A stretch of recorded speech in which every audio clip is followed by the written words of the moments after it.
பேரினம் நம் வன்னிய இனம். ஆண்ட பேரினமான நம்முடைய வன்னிய இனம் இன்று அடிமைப்பட்டு எடுப்பார் கைப்பிள்ளையாக, ஓட்டு போடுகின்ற சாதியாக, எல்லா கட்சிகளுக்கும் கொடிபிடிக்கின்ற சாதியாக, இன்றைக்கு மிக மிக ஒடுக்கப்பட்ட சாதியாக இன்றைக்கு மாறிக்கொண்டிருக்கிறது. இந்நிலையை உணர்ந்துதான் நான் 1980 வன்னியர் சங்கம் தொடங்கினேன். அதற்கு முன்னாலே இந்த சமுதாயத்தை உயர்த்துவதற்காக பல தலைவர்கள் முன் வந்தாலும் அவர்கள் இந்த சமுதாயத்தை காட்டி தங்களை வளர்த்து கொண்டார்களே தவிர, ஒரு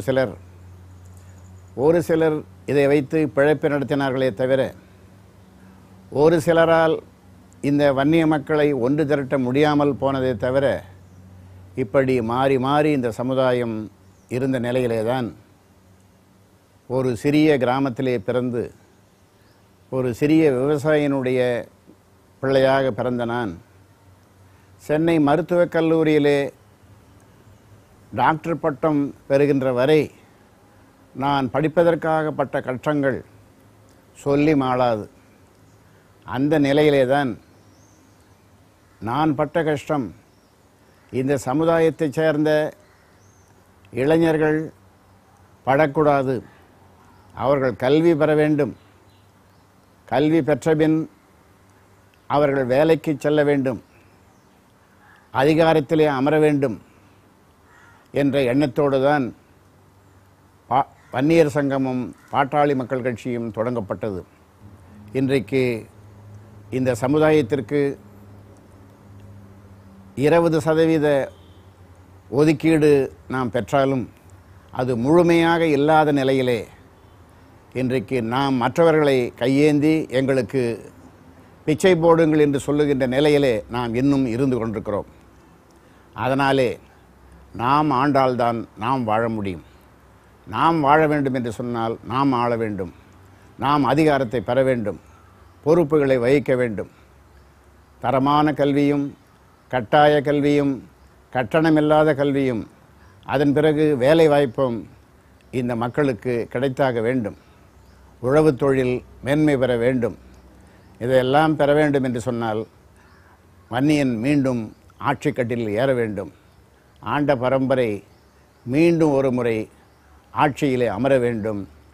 இதை ஒவ்வொரு வன்னிய இளைஞனும் உணர வேண்டும், இந்த மக்களும் உணர வேண்டும். ஒன்று திரண்டு வன்னியர் சங்கத்தின் பின்னாலே, பாட்டாளி மக்கள் கட்சியின் பின்னாலே, என் பின்னாலே தொடர்ந்து அணிதிரள வேண்டும். ஒற்றுமை உணர்வையும் கல்வி அறிவையும் வளர்த்து கொண்டு நாம் ஆளுவோம், அணிதிரள்வோம் என்று இந்த நேரத்திலே கூறிக்கொண்டு என்னுடைய வணக்கத்தை தெரிவித்துக் கொள்கின்றேன்.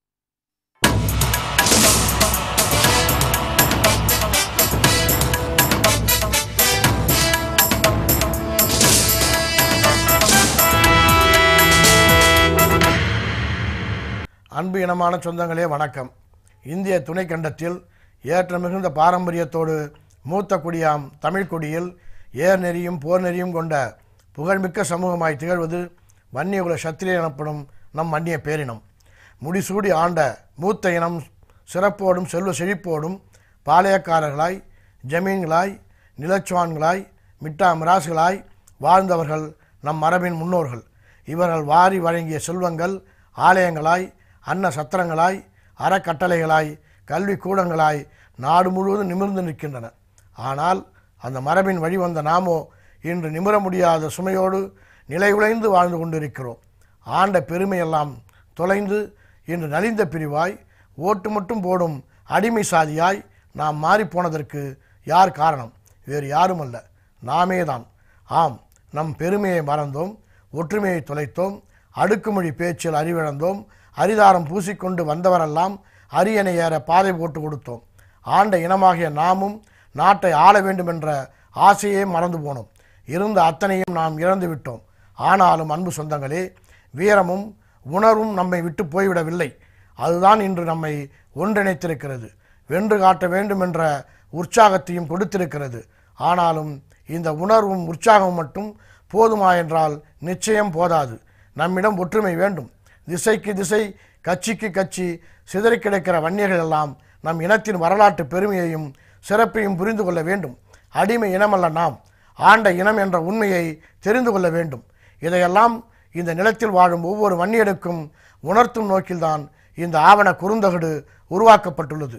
நம் இனத்தின் புராண சிறப்பு தொடங்கி வரலாற்று சிறப்பு வரை இந்த நாட்டுக்காக நாம் செய்த தியாகங்கள், சுமந்த விழுப்புண்கள், அனுபவித்த துரோகங்கள் அத்தனையும் இந்த குறுந்தகட்டில் ஆதாரமாய் தொகுக்கப்பட்டுள்ளது. வரலாறு மீண்டும் திரும்பி கொண்டிருக்கிறது. ஆண்ட பரம்பரை மீண்டும் ஆள தயாராகி கொண்டிருக்கிறது. வன்னிய இனம் இன்று கண்டுள்ள எழுச்சி, உணர்வு, உயர்வு அத்தனையும் நமக்கு பெற்றுக் கொடுத்திருக்கிறவர் இனத்தின் விடிவெள்ளியாக தோன்றியிருக்கிற நம் இனமான காவலர் மருத்துரையா அவர்கள்.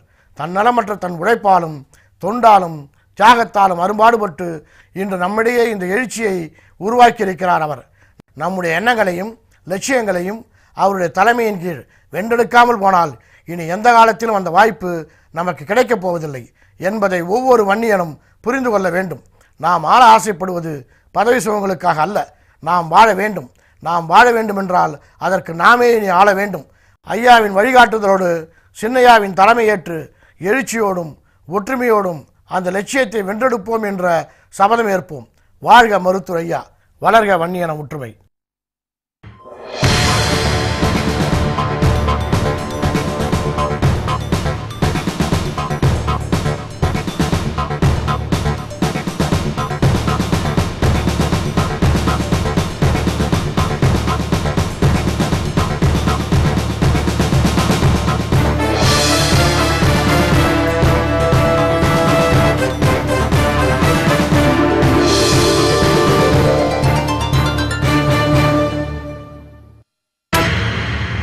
தமிழ் நிலத்தில் ஓர் காலத்தில் ஓங்கி வாழ்ந்தும் பின் தன்னிலை மறந்து தாழ்ந்து வீழ்ந்தும் போன வன்னியர் இனம் ஓர் சமூக போராளியின் வருகையால் மீண்டும் தலை நிமிர்ந்த வரலாறே இந்த ஒளிப்பேழை.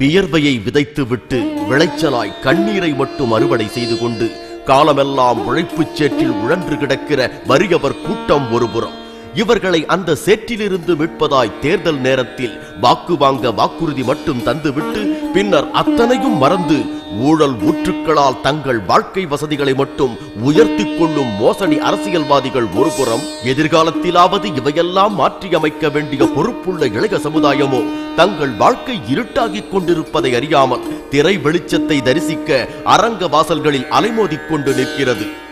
ஆண்ட ஒரு பரம்பரை அதிகாரமின்றி பதவிகளின்றி ஆண்டாண்டு காலமாய் ஓட்டு மட்டும் போடும் சாதியாய் அவலச்சேற்றில் விழுந்து கிடப்பதைக் கண்டு வீறு கொண்டு வெகுண்டெழுந்திருக்க வேண்டிய இவர்கள் வீரவசனம் எழுதுகிறவர்களுக்கும் பேசுகிறவர்களுக்கும் பல்லக்கு தூக்கிகளாய் மாறி தங்கள் பரம்பரை வீரத்தையே மறந்து போய்விட்டார்கள். போர் முரசு கேட்டால் கையில் வாளேந்தி அஞ்சாமல் களம் நுழைகின்ற தங்கள் இனத்தின் நெஞ்சுரம், பிணியால் இறந்தாலும் பிணத்தின் மார்பில் வாழ் கொண்டு கீறி பின் புதைக்கும் குல வீரம், வாழ்ந்த பெருமை, வரலாற்று சிறப்பு இதையெல்லாம் தொலைத்து விட்டு பின் நாம் வீழ்ந்த கொடுமை, திரும்ப நாம் இன்று கொண்டிருக்கிற எழுச்சி, நடத்திய போராட்டம், செய்த உயிர் தியாகம், அனுபவித்த சிறை வாசம் இதையெல்லாம் இன்றைய தலைமுறையினர் அறிந்து கொள்ள வேண்டும். காட்டாறு போல தங்கள் போக்குக்கு எல்லாம் இழுக்கும் மாய சக்திகளிலிருந்து விடுபட்டு மீண்டும் மான உணர்வு கொள்ள வேண்டும். என்றும் இனி அடங்காமல் இந்த எழுச்சி தீபம் கொழுந்து விட்டு எரிய வேண்டும். நாம் வாழ வேண்டும் என்றால் இனி நாம் ஆள வேண்டும்.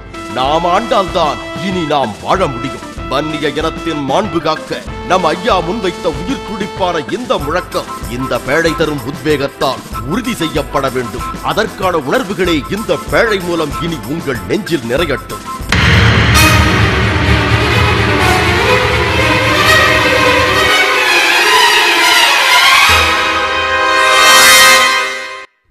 வீரம் பெற்ற வன்னிய இனத்துக்கென்று தனி சிறப்பு கொண்ட வரலாறு மட்டுமல்ல, ஒரு புராணமே கூட உண்டு.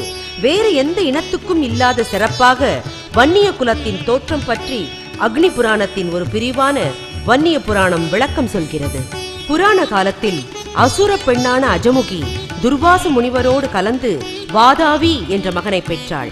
கடுமையான தவமிருந்து சிவபெருமானிடம் அளப்பரிய பல வரங்களை பெற்றுக்கொண்ட வாதாவி அந்த ஆணவத்தால் தேவ முனிவர்களை வாட்டி வதைக்கத் தொடங்கினான். எவராலும் அழிக்க முடியாத வரம் பெற்றிருந்த அவனிடமிருந்து தங்களை காப்பாற்ற தேவ முனிவர்கள் சிவபெருமானிடம் சென்று முறையிட்டார்கள். சிவபெருமான் வடக்கே தவமிருந்த சம்புமா முனிவர் என்ற ரிஷியை அழைத்து யாகம் தொடங்குமாறு பணித்தார். அவ்விதமே சம்பு மகரிஷியும் வன்னிமர கிளைகளை கொண்டு தீமூட்டி யாகத்தை தொடங்கினார். சிவபெருமான் தன் நெற்றிக் கண்ணினின்று வடிந்த நீரை ஆகுதி நீராய் தர அவ்வேள்வி தீயிலிருந்து குதிரையோடு ஒரு மாவீரன் தோன்றினான். வீரவன்னிய மகராசன் என்றும் ருத்ரவன்னியன் என்றும் பெயர் பெற்ற அவன் பின்னர் சிவபெருமானின் ஆசி பெற்று அசுரன் வாதாவியை அழித்து வெற்றி மாலை சூடினான். அவ்வெற்றிக்கு பரிசாக இந்திரன் தன் மகள்களை ருத்ரவன்னியனுக்கு மணமுடித்து தர அவன் வழியாய் தோன்றிய சந்ததிகளே வன்னிய வம்சம் என்று பெயர் பெற்றதாய் வன்னிய புராணம் கூறுகிறது. ருத்ரவன்னியனுக்கு தமிழகத்தில் பல இடங்களில் கோவில் கட்டப்பட்டிருப்பதோடு இன்றளவும் வன்னியர் தோற்றமும் வாதாவி சம்ஹாரமும் திருவிழாவாக கொண்டாடப்பட்டும் நாடகமாக நடத்தப்பட்டும் வருகிறது.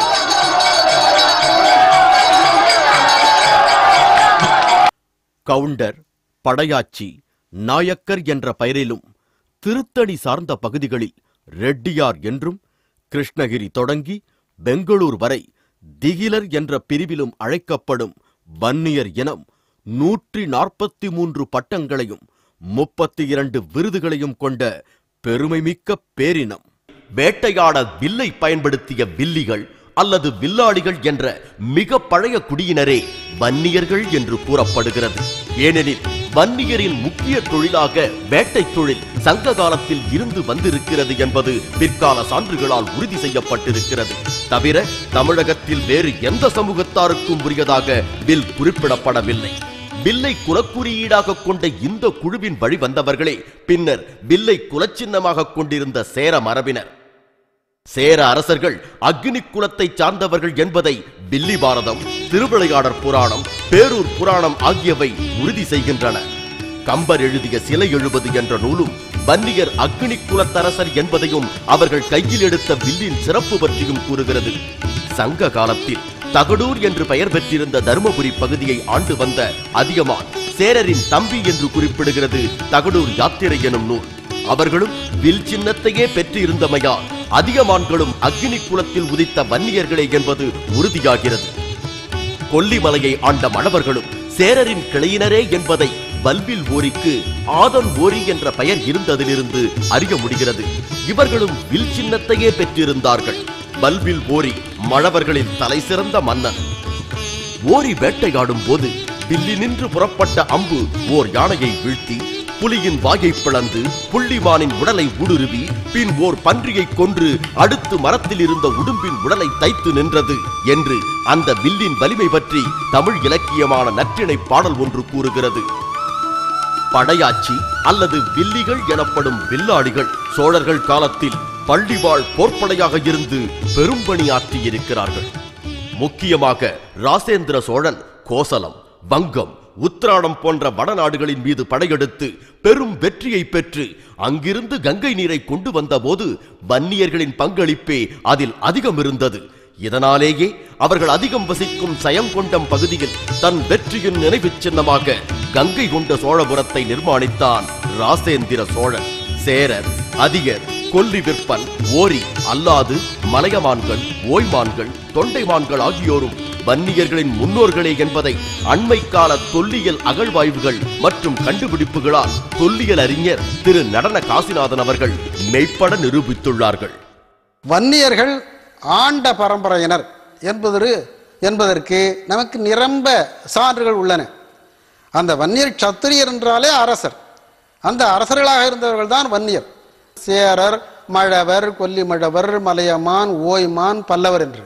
அதற்கு பிறகு காடவராயர் என்று சேந்தமங்கலம் பகுதியிலே காடவராயர்களாக வன்னியர்கள் இருந்திருக்கிறார்கள்.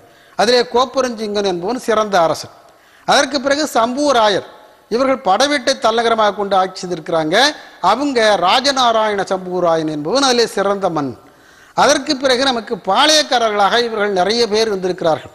அதிலே பார்த்தீர்கள் என்றால் முகாசா பரூரில் இருந்த கச்சிராயர்கள், சிதம்பரத்தில் இருந்த பிச்சாவரம் சோழ மன்னர்கள், அதற்கு பிறகு உடையார்பாளையத்தில் இருந்த கச்சி நல்லப்ப காளாக்க தோழ உடையார் என்ற பட்டம் உடையவர்கள், அரியலூரில் இருந்தவர்கள் மடவராயர்கள், இப்படி பல பாளையக்காரர்கள் இந்த பகுதியிலே இருந்திருக்கிறார்கள். அதற்கு பிறகு நாம் தமிழகத்தினுடைய தென்பகுதிக்கு சென்றோம் என்றால் அங்கும் 5-6 வன்னிய பாளையங்கள் இருந்திருக்கின்றன. பாளையக்காரர்கள் அவர்களெல்லாம் நல்ல முறையிலே ஆட்சி செய்திருக்கின்றார்கள், சிறந்த முறையிலே ஆட்சி செய்திருக்கின்றார்கள்.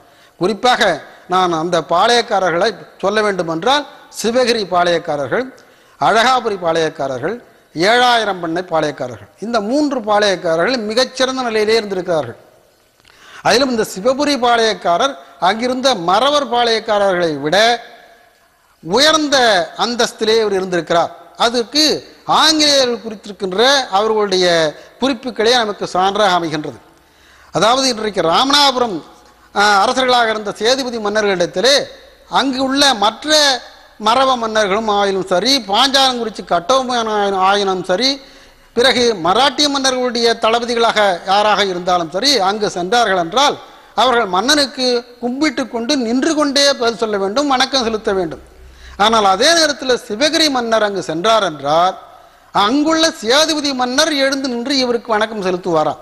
இது நாம் சொல்லவில்லை, இது ஆங்கிலேயர்கள் தங்களுடைய குறிப்பிலே கொடுத்திருக்கிறான். நெல்சன் மேனுவல் என்ற நூலிலே இது குறிக்கப்பட்டிருக்கிறது. மேலும் கிபி 3ஆம் நூற்றாண்டில் காஞ்சியை தலைநகராக கொண்டு ஆண்டு வந்த தொண்டைமான்களின் மரபினரே பல்லவர்கள்.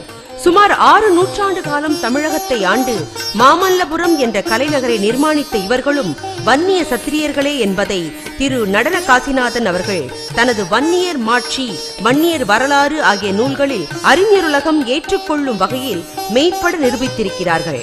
காடவராயர் மற்றும் 11ஆம் நூற்றாண்டிலிருந்து 14ஆம் நூற்றாண்டு வரை வட ஆற்காடு, செங்கல்பட்டு ஆகிய பகுதிகளை ஆட்சி செய்த சம்புவராய மன்னர்களும் வன்னிய சத்திரிய மரபினரே. திருவண்ணாமலை அருள்மிகு அண்ணாமலையார் திருக்கோவிலில் உள்ள பல கல்வெட்டுகளில் சம்புவராயர்களின் 3 கல்வெட்டுகள் முக்கியமானவை. இவை சம்புவராய மன்னர்கள் கோவிலுக்கு அளித்த தானம் மற்றும் அரசியல் பிரம்மாண வாக்குமூலம் ஆகியவை பற்றி சொல்கின்றன. செங்கல்பட்டிலிருந்து திருப்போரூர் செல்லும் சாலையில் அமைந்துள்ளது இன்று திருவடிச்சூலம் என்று அழைக்கப்படுகிற திருவிடைச்சுரம் கிராமம். நாற்புறமும் மலை சூழ்ந்த இந்த செழிப்பான பகுதியை 16ஆம் நூற்றாண்டில் கோட்டை கட்டி அரசாண்டவர்கள் காந்தவராயன், சேந்தவராயன் என்னும் வன்னிய குல சகோதரர்கள். அப்போது விஜயநகரத்தை ஆண்ட அரசர் கிருஷ்ணதேவராயருக்கு இவர்கள் பணிந்து கப்பம் கட்ட மறுத்ததோடு அவர் அனுப்பிய படை தளபதியையும் போரில் தோற்கடித்து திருப்பி அனுப்பினார்கள். பின்னர் தமிழகத்து பாளையக்காரர்களோடு சேர்ந்து சூழ்ச்சி செய்து காந்தவராயன் சகோதரர்களை தோற்கடித்து கோட்டையையும் இடித்து தரைமட்டமாக்கினார்கள் தெலுங்கர்கள். என்றாலும் வெற்றியோடு காந்தவராயன் சகோதரர்கள் திருவிடைச்சுரத்தை கோட்டை கட்டி ஆண்டது வரலாற்றில் பதிவு செய்யப்படாமலே மறைக்கப்பட்டது. ஆனாலும் காந்தவராயனின் வெற்றியானது வெகுகாலம் தென்னார்காடு மாவட்டத்து மக்களால் நாடகமாகவும் கூத்தாகவும் நடிக்கப்பட்டு வந்தது.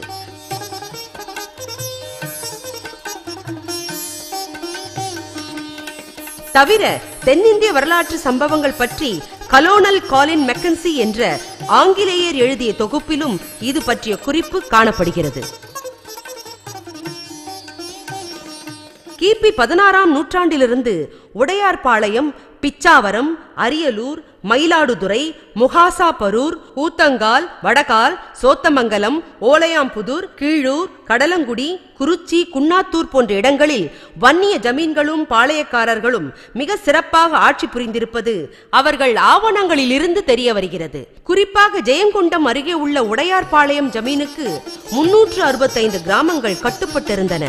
பவுன் முத்திரையோடு அப்போது செலாவணிக்காக நாணயங்களையே அச்சிட்டு வெளியிட்டிருந்திருக்கிறார்கள். 25 ஏக்கர் பரப்பளவில் அரண்மனையின் மிச்சங்கள் இப்போதும் இருக்கிறது.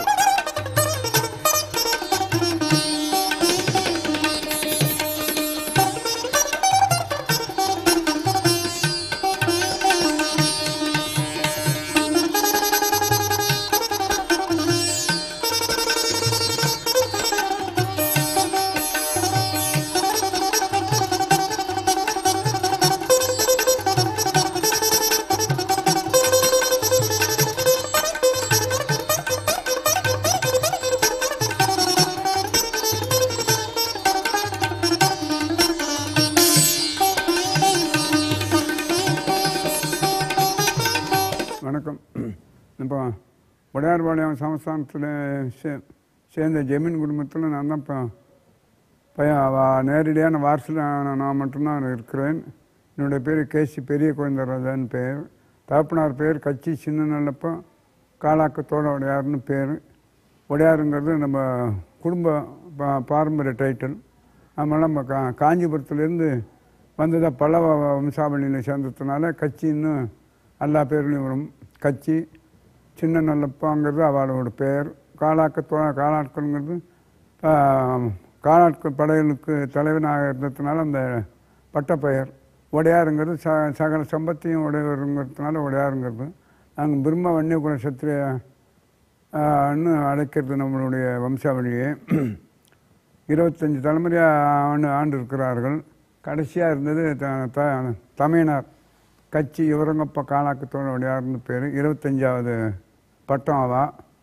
அதுக்கப்புறம் 1951 ஜமீன் ஒழிப்பு சட்டப்படி சர்க்காரில் ஜமீன் சேர்த்துக்கிட்டார்கள். அதுக்கு முன்னாடி சுமார் 300 வருஷம் போல் இந்த ஐதரணி காலத்து திப்பு சுல்தான் ஐதரணி யுத்தத்துலாம் நம்மளுடைய சமஸ்தானத்தை சேர்ந்த படைகள்லாம் அவளுக்கு ஒத்தாசை பண்ணியிருக்கு. அவ்வளோ பாரம்பரியமான ஒரு ஜமீன். இதைப் போல அரியலூர் ஜமீன், பூம்புகாரை தலைநகராக கொண்டு செயல்பட்ட வடகால் ஜமீன், திருமுல்லை வாயில் காரைக்கால் பகுதிகளை நிர்வகித்த வேட்டங்குடி ஜமீன், பிச்சாவரம் ஜமீன் ஆகியவை ஆண்ட பரம்பரையாய் வன்னியர் இருந்ததற்கு அடையாளச் சான்றுகள். மதுரைக்கு தெற்கேயும் சிவகிரி, அழகாபுரி, 7000 பண்ணை மற்றும் 12000 பண்ணை ஆகிய இடங்களிலும் வன்னிய பாளையக்காரர்கள் 18, 19ஆம் நூற்றாண்டுகளில் திறம்பட ஆட்சி செய்திருக்கின்றனர். இதில் சங்கரன் கோவிலில் இருந்து 20 கிலோமீட்டர் தொலைவில் உள்ள தென்மலை ஜமீன் தூத்துக்குடி வரையிலும் 110 கிராமங்களை உள்ளடக்கி நிர்வகித்திருக்கிறது.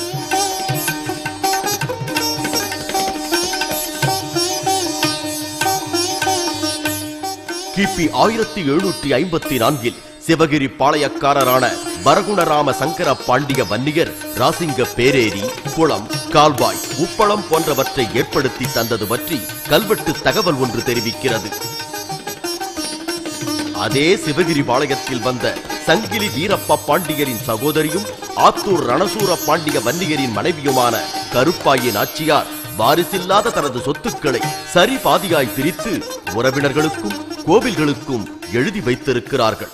ராயகிரி, சிவகிரி, ராசிங்க பேரேரி, செங்குளம், கோடார்குளம் ஆகிய பகுதிகளில் நஞ்சை புஞ்சை உள்ளிட்ட அந்த 1000 ஏக்கர் நிலம் தற்போது இந்து சமய அறநிலையத்துறை பொறுப்பில் இருக்கிறது. அரியலூர் மாவட்டத்தில் கல்லங்குறிச்சி எனும் ஊரில் அமைந்துள்ளது கலியுக வரதராச பெருமாள் திருக்கோயில். 1751ஆம் ஆண்டு மங்கான் படையாச்சி என்ற பெருந்தரக்காரர் கலியுக பெருமாள் தனக்கு கம்பமாக காட்சி தந்தபின் தன் சொந்த செலவில் இந்த ஆலயத்தை எழுப்பியுள்ளார். இவ்வாலயத்தில் உள்ள மூலவருக்கு பாரம்பரியமாக தமிழில் மந்திரம் ஓதி அர்ச்சனை செய்து வருபவர்கள் படையாச்சி சமூகத்தை சேர்ந்தவர்கள்தான்.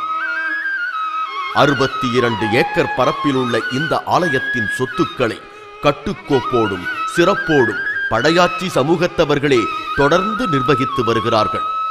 தற்போது மங்கான் படையாச்சியின் மரபில் வந்த திரு கோவிந்தசாமி படையாச்சி என்பவர் ஆலயத்தின் ஆதீன பரம்பரை தர்மகர்த்தாவாக இருந்து வருகிறார். வன்னிய குல சத்திரியர்கள் கர்நாடக மாநிலத்திலும் திகிலர்கள் என்ற பெயரில் கணிசமாக வாழ்ந்து வருகிறார்கள். தீயிலிருந்து தோன்றிய குலத்தவர் என்று பொருள்படும் தீக்குலர் என்ற சொல்லே திகிலர் என்று மருவியுள்ளது.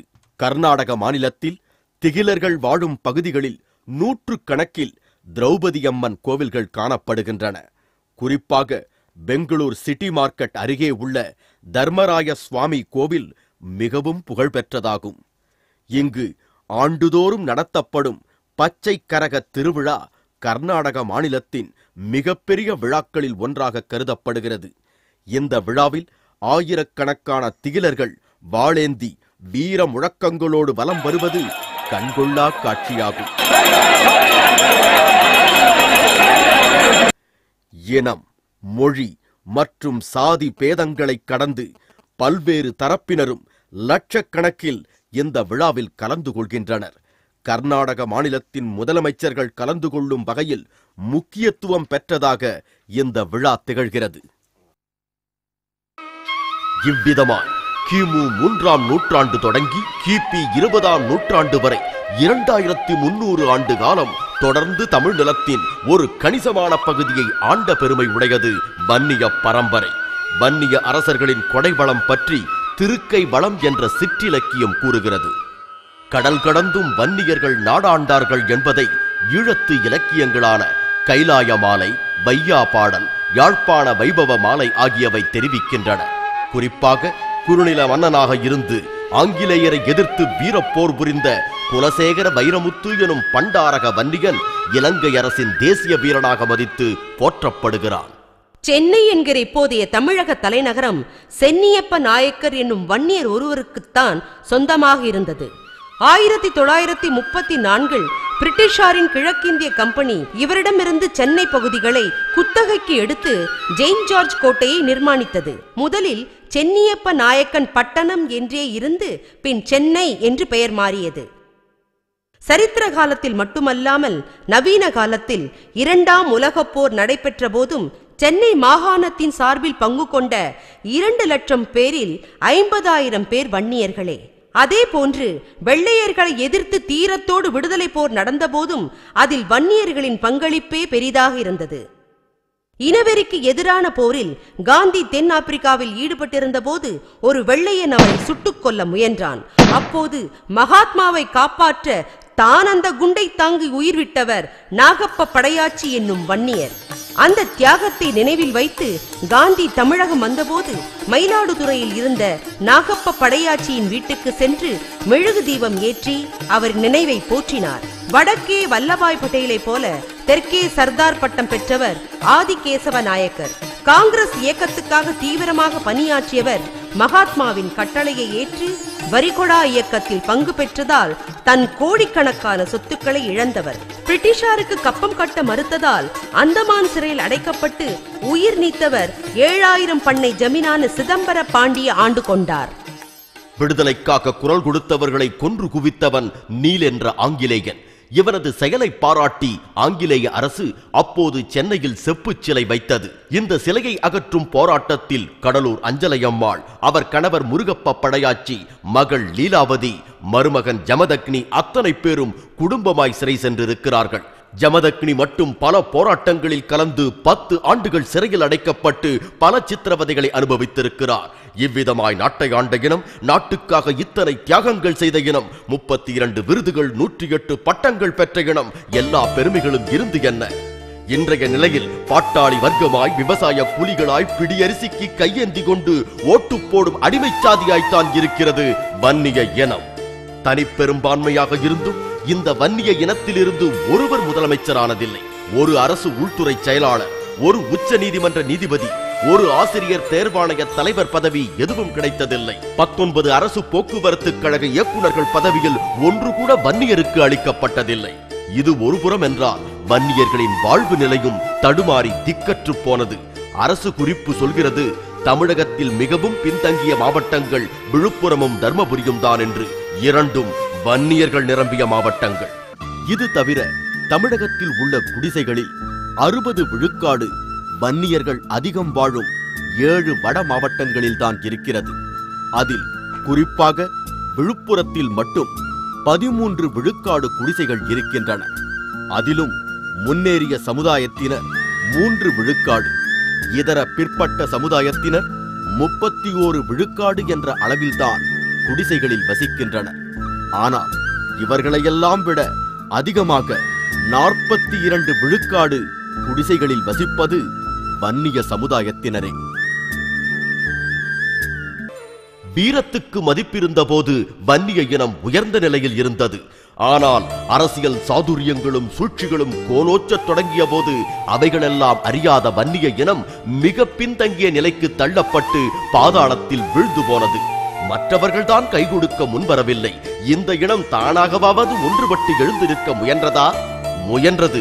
ஆனால் அது முடிந்ததா என்பதுதான் இனி நாம் பார்க்க போகும் வரலாறு.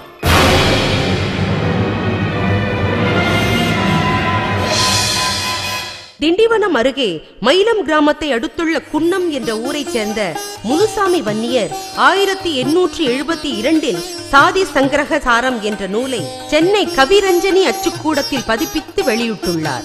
வன்னியரின் பெருமையை ஆதாரத்துடன் விளக்கிய இந்நூலே வன்னியர் உணர்வுகளை தட்டி எழுப்புவதற்கும் வன்னிய குல சத்திரிய சங்கங்கள் தோன்றுவதற்கும் ஆதாரமாய் இருந்தது எனலாம். பன்மொழி புலமை மிக்கவரும் ஆங்கிலேய பேராசிரியர்களிடம் மருத்துவம் பயின்றவருமான பரங்கிப்பேட்டையைச் சேர்ந்த டாக்டர் குருசாமி ராயர் 1883 தாழ்ந்து கிடந்த வன்னிய சமுதாயத்தை ஏற்றம் செய்ய பலர் உதவியோடு வன்னிய குல மகா சங்கத்தை தோற்றுவித்தார்.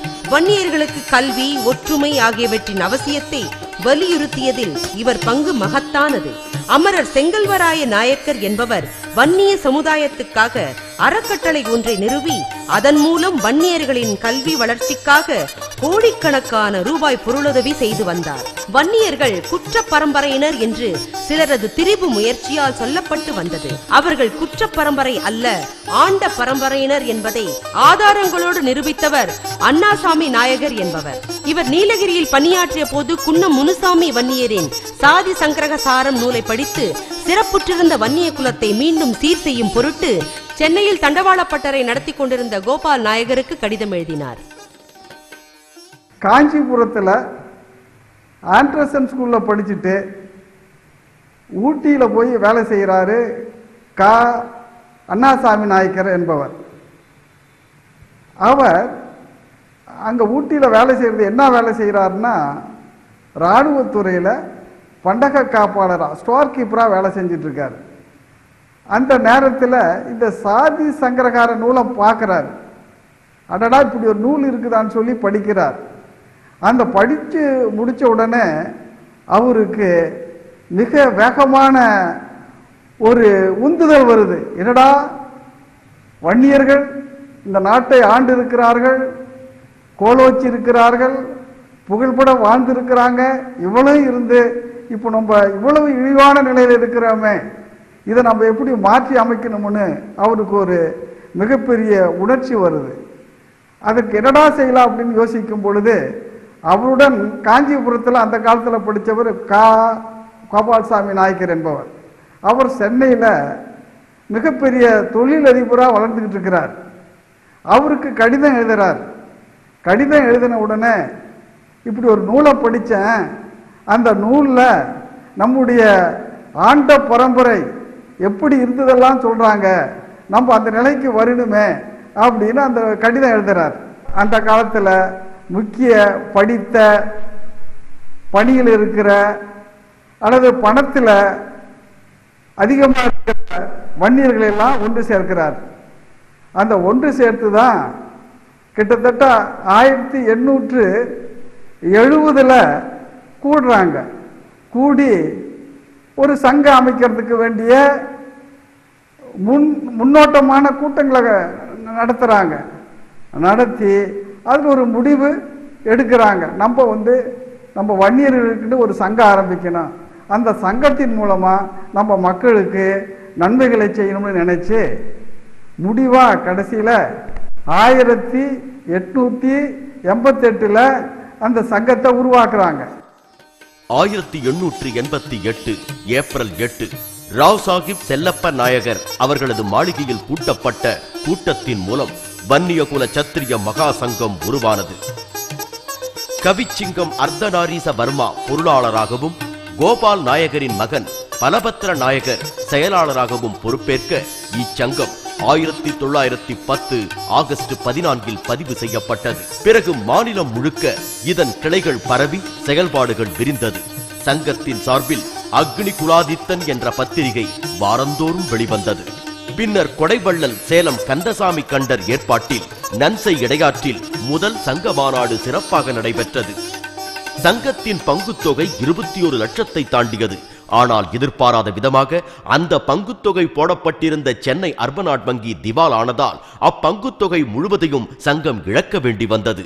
என்றாலும் மனம் தளராமல் வீட்டுக்கு பிடியரிசி தண்டல் செய்தும் வன்னியர்கள் தலைக்கட்டு வரியாக 100 ரூபாய் கொடுக்க வேண்டும் என்றும் தீர்மானமாகி வசூல் செய்யப்பட்டது. வன்னிய குலோத்தாரணர் என்ற பட்டம் பெற்ற கோபால் நாயகர் தண்டவாள பட்டறை மூலம் வந்த வருமானத்தில் கல்விச்சாலைகள் அமைக்கும் பணிகளை செய்தார். 1896 அவர் மறைந்த பிறகு 20 வயதே நிரம்பிய அவர் மகன் பலபத்திர நாயகர் தந்தையின் கடமைகளை தவறாது தொடர்ந்து செய்து வந்தார். இவரது உதவியோடு வன்னியர்களுக்காக திரு ஆர் சுப்பிரமணிய நாயகர் வன்னிய குல மித்திரன் என்ற பத்திரிகையையும் நடத்தி வந்தார். 1914க்கும் 38க்கும் இடையே சொக்கலிங்க நாயகர், ராசரத்ன நாயகர், சம்புகுல திலகா, கோ கிருஷ்ணசுவாமி நாயகர் ஆகியோர் தொடர்ந்து இச்சங்கத்தை சிறப்பாக வழிநடத்தி சென்றனர். சங்கத்தின் வரவு மீண்டும் 70,000 தொட்டது. ஆனால் 1940 மே 5ஆம் தேதி சங்கத்தின் பொன்விழா சென்னையில் நடைபெற்றதோடு மாகாண சங்கத்தின் செயல்பாடுகளும் முடிவுக்கு வந்தது. அரசியல் சூழ்ச்சிக்கு பலியாகியும் அதிகார போட்டியிட்டுக் கொண்டும் பின்னர் வந்த தலைவர்கள் எல்லாம் சங்கத்தை செயலிழக்க வைக்க வன்னியர்கள் வாழ்வு மீண்டும் 50 ஆண்டுகள் பின்னோக்கி போனது. 1947 தேசம் சுதந்திரம் பெற்ற பின் ஓ.பி. ராமசாமி ரெட்டியாரும் பின் 1949 பி.வி. குமாரசாமி ராஜாவும் மந்திரி சபை அமைத்தார்கள். ஆனால் ஒற்றுமை கலைந்து போன வன்னிய சமுதாயத்தில் இருந்து ஒருவருக்கு கூட மந்திரி சபையில் இடம் கிடைக்கவில்லை. சுதந்திரம் பெற்ற பின் பாரதம் 1952 முதல் பொது தேர்தலை சந்தித்தது. காங்கிரஸ் கட்சியின் சார்பில் தேர்தலில் போட்டியிட வன்னிய சமுதாயத்திலிருந்து 2 பேருக்கு மட்டும் வாய்ப்பு கொடுக்கப்பட இது வன்னிய தலைவர்களிடையே கடும் அதிருப்தியை ஏற்படுத்தியது. ராமசாமி படையாச்சியார், மாணிக்கவேல் நாயக்கர் மற்றும் சேலம் சுந்தர்ராஜன் போன்ற 6 பேர் கொண்ட குழுவோடு தில்லிக்கு சென்று நேரு, வல்லபாய் பட்டேல், அப்துல் கலாம் ஆசாத் ஆகியோரை சந்தித்து பேச்சுவார்த்தை நடத்தினர். ஆனால் எந்த சமரச உடன்பாடும் ஏற்படவில்லை. ஆவேசத்தோடு தில்லியிலிருந்து திரும்பினார்கள் அவர்கள். ஆனால் தில்லி செல்லும் போது தலைவர்களுக்குள் இருந்த ஒற்றுமை திரும்ப வந்து கட்சி துவங்கும் போது இல்லாமல் போனதுதான் வன்னிய இனத்தின் சாபக்கேடு. அப்போது சாதி சங்கத்தின் பெயரால் தேர்தலில் போட்டியிட முடியாத நிலை இருந்ததால் மாணிக்கவேல் நாயகர் வட ஆற்காடு மாவட்டத்தில் காமன்வெல்த் பார்ட்டி எனும் பொதுநல கட்சியையும், ராமசாமி படையாச்சி டாய்லர்ஸ் பார்ட்டி என்ற தமிழ்நாடு உழைப்பாளர் கட்சியையும் தொடங்கி தேர்தலில் போட்டியிட்டார்கள். கட்சி தொடங்கி 23 நாட்கள் தான் ஆகியிருந்தது. ஆனால் தங்களை அலட்சியம் செய்த காங்கிரஸ்காரர்களுக்கு பாடம் புகட்ட இதுதான் வன்னியர்களுக்கு ஒரு வாய்ப்பாக அமைந்தது. சுதந்திரம் வாங்கி தந்த கட்சி என்ற பெருமையோடு தேர்தலை சந்தித்த காங்கிரஸ் கட்சி வன்னியர்கள் ஓட்டு அந்நியர்களுக்கு இல்லை என்ற வன்னியர்களின் புறக்கணிப்பால் பல இடங்களில் தோற்றது. மாணிக்கவேல் நாயகரின் பொதுநலக் கட்சி 6 சட்டமன்ற தொகுதிகளிலும், ராமசாமி படையாச்சியின் உழைப்பாளர் கட்சி 19 சட்டமன்ற தொகுதிகளிலும் வெற்றி பெற்றது. பாராளுமன்றத்திற்காக இக்கட்சியின் சார்பில் 5 உறுப்பினர்கள் தேர்ந்தெடுக்கப்பட்டனர். திண்டிவனம் தொகுதியில் பணபலத்தோடு போட்டியிட்ட இந்தியன் எக்ஸ்பிரஸ் அதிபர் ராம்நாத் கோயங்காவை தோற்கடித்து வன்னியரான திருக்குறள் முனுசாமி வெற்றி பெற்றார். மயிலாடுதுறை தொகுதியில் கிடங்கல் சம்பந்தம் இந்தியாவிலேயே நேருக்கு அடுத்ததாக அதிகப்படியான வாக்கு வித்தியாசத்தில் வெற்றி பெற்றார். இந்தியா முழுவதும் ஆட்சி அமைத்துவிட்டு தமிழகத்தில் மட்டும் ஆட்சி அமைக்க முடியாமல் தடுமாறிய காங்கிரஸ் கட்சி அதற்காக வன்னிய தலைவர்களை வளைத்து இழுக்கும் முயற்சிகளில் இறங்கியது. இதற்கு முதலில் விலை போனவர் மாணிக்கவேல் நாயகர். வன்னியர்களின் எதிர்காலம் பற்றி சிந்திக்காமல் ராஜாஜி தந்த அமைச்சர் பதவிக்கு ஆசைப்பட்டு கட்சியை கலைத்துவிட்டு உறுப்பினர்களோடு காங்கிரஸில் ஐக்கியமாகிவிட்டார். வன்னியர்கள் மத்தியிலே இந்த செயல் மிகுந்த அதிருப்தியையும் எதிர்ப்பையும் ஏற்படுத்தியது. அதே சமயம் ராமசாமி படையாச்சியின் உழைப்பாளர் கட்சி காங்கிரஸில் இணையாமல் தனித்து செயல்பட்டுக் கொண்டிருந்தது. ஆனால் அடுத்த சில வருடங்களில் அதுவும் விலை போனது. 1954 குலக்கல்வி திட்டத்தை கொண்டு வந்ததன் மூலம் எதிர்ப்பை சம்பாதித்து பதவி இழந்தார் ராஜாஜி. அடுத்து பெரியார் உதவியோடு முதல்வராக முனைந்த காமராசர் ராமசாமி படையாச்சியின் தயவை நாடினார். அவரும் பதவி என்கிற சுயநலத்துக்காக வன்னியர்களின் எதிர்காலம் பற்றி சிந்திக்காமல் 19 சட்டமன்ற உறுப்பினர்களோடும் 5 பாராளுமன்ற உறுப்பினர்களோடும் காங்கிரஸ் கட்சியில் இணைந்ததோடு வன்னியர்களுக்காக தொடங்கிய கட்சியையும் கலைத்து விட்டார். அதே நேரம் உழைப்பாளர் கட்சியிலிருந்து பிரிந்து தனி கட்சி நடத்தி கொண்டிருந்த ஏ. கோவிந்தசாமியும் கட்சியை கலைத்துவிட்டு திமுகவில் இணைந்துவிட வன்னிய சமுதாயத்தின் எழுச்சி என்பது அத்தோடு காணாமல் போனது. ராமசாமி படையாச்சியும் மாணிக்கவேல் நாயகரும் காங்கிரஸை நாடாமல் தாங்கள் ஒன்றாக இணைந்திருந்தால் அடுத்து 1957 வந்த பொது தேர்தலில் பெருவெற்றி பெற்று ஒரு வன்னியர் தமிழகத்தின் முதல்வராகி இருந்திருப்பார். பின் வந்த காலமெல்லாம் நாம் தொடர்ந்து போராடி கொண்டிருந்திருக்க வேண்டிய அவசியம் இருந்திருக்காது. ஆனால் அன்று காலம் நமக்கு சாதகமாய் இல்லாமல் போனதே. பின்னர் 1965 உழைப்பாளர் கட்சியையும் பொதுநல கட்சியையும் இணைத்து ராமசாமி படையாச்சியார் உழைப்பாளர் பொதுநல கட்சியை தொடங்கினார். 1970 கடலூர் துறைமுகத்தில் நடந்த பொதுக்குழுவில் ஜெயங்கொண்டத்தை அடுத்த சுண்ணாம்புக்குழி தியாகராஜன் கட்சியின் பொதுச் செயலாளராக தேர்ந்தெடுக்கப்பட்டார். 1971 நடந்த விவசாயிகள் போராட்டத்தில் தியாகராஜனுக்கும் ராமசாமி படையாச்சிக்கும் இடையே மனக்கசப்பு எழுந்தது. இதைத் தொடர்ந்து 1972 தியாகராஜன் ஒரு அணியோடு பிரிந்து உழைப்பாளர் முன்னேற்ற கட்சியை தொடங்கினார். இந்த கட்சிக்கு எம்ஜிஆரின் ஆதரவு இருந்ததால் வேலூரில் நடந்த மாநாடு வெற்றி பெற்றது. சுண்ணாம்புக்குழி தியாகராஜனுக்கு பிறகு இந்த கட்சி அண்ணா திராவிட முன்னேற்ற கழகத்தோடு இணைந்துவிட்டது. கட்சியின் தலைவராக இருந்த மார்கபந்து ஆட்சியில் வாரிய தலைவராக பொறுப்பினை பெற்றார். சில காலம் உழைப்பாளர் பொதுநல கட்சி செயலில்லாமல் இருந்தது. பின்னர் அவசரகால சட்டத்துக்கு பயந்து ராமசாமி படையாச்சி மீண்டும் காங்கிரஸ் கட்சியோடு ஐக்கியமாகிவிட்டார். இவ்விதமாய் 1952 பின் எழுந்த வன்னிய இனத்தின் எழுச்சி அரசியல் சூழ்ச்சிகளாலும் தலைவர்களின் சுயநலங்களாலும் எழுந்திடம் தெரியாமல் அடங்கி போக வாழ்வு உரிமையை பெற வழியற்றவர்களாய் நின்றார்கள் வன்னியர்கள்.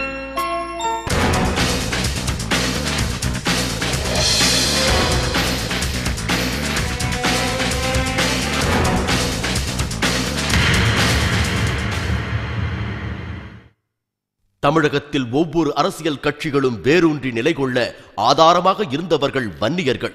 ஒவ்வொரு கட்சிக்கும் விசுவாசமாக உழைத்தார்கள். ஆனால் பரிசாக பலனாக வன்னிய இனத்துக்கு கிடைத்ததெல்லாம் துரோகம் மட்டுமே. 1885 தொடங்கப்பட்ட காங்கிரஸ் பேரியக்கம் சுதந்திர போராட்டத்தை முன்னின்று நடத்திய போது அதில் முழுமூச்சாய் தங்களை ஈடுபடுத்திக் கொண்டவர்கள் பெரும்பாலும் வன்னியர்கள்தான். கிளர்ச்சியின் போது ஆங்கிலேயர்களால் கைது செய்யப்பட்டு சிறைக்கு அனுப்பப்பட்ட காங்கிரசார் 5760 பேரில் 1860 பேர் வன்னியர்களே. சர்தார் ஆதிகேசவநாயகர், கடலூர் அஞ்சலையம்மாள், அரியலூர் செல்லமுத்து படையாச்சி, கடப்பேரி ஜமதக்னி, MP சுப்பிரமணியம், சிறையில் செக்கிடுத்து உடல் வலிமையெல்லாம் இழந்த மீஞ்சூர் திருவேங்கட நாயக்கர், தடியடியில் ரத்தம் சிந்திய சேலம் சுப்பிரமணியம் என்று எத்தனையோ வன்னிய பங்களிப்பு சுதந்திர போராட்டத்தில் உண்டு.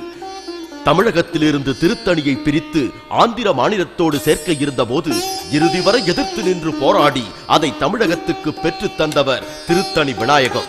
இதனால் தணிகையை மீட்ட தளபதி என்றும் போற்றுதலை பெற்றவர். 1942 விடுதலை போராட்டம் தீவிரமாக நடந்து கொண்டிருந்த நேரம் மதுரை நேதாஜி சாலையில் நடைபெற இருந்த கூட்டத்துக்காக மக்கள் திரண்டு வந்தனர். அப்போது வந்தே மாதரம் என்ற முழக்கத்தால் சினமேறிய ஆங்கிலேய காவல்துறை நடத்திய துப்பாக்கி சூட்டில் 16 வயதே நிரம்பிய மணி என்கின்ற வன்னிய சிறுவன் பலியானான். இதன் பின்னரே மதுரையில் சுதந்திர போராட்டம் தீவிரமானது.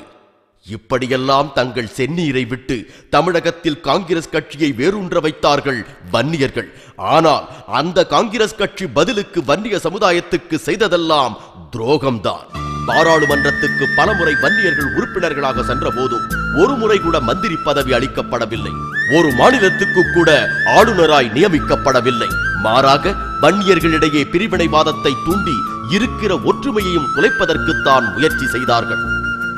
1956 மொழிவாரி மாநிலம் பிரிக்கப்பட்ட போது வன்னியர்கள் ஒற்றுமையை சீர்குலைக்க அவர்கள் பெரும்பாலும் வாழும் பகுதியான சித்தூர், நெல்லூர் மாவட்டங்களை ஆந்திராவுக்கு விட்டுக் கொடுத்தனர். அதேபோல கர்நாடகாவிலும் ஒரு சில வன்னிய பகுதிகளை விட்டுக் கொடுத்தனர். பிளவுபட்ட வன்னிய சமுதாயத்தினர் இன்றளவும் ஆந்திராவில் அக்னிகுல சத்திரியராகவும், கர்நாடகாவில் சம்புகுல சத்திரியர்களாகவும், கேரளாவில் பர்வதகுல சத்திரியர்களாகவும் வாழ்ந்து வருகிறார்கள்.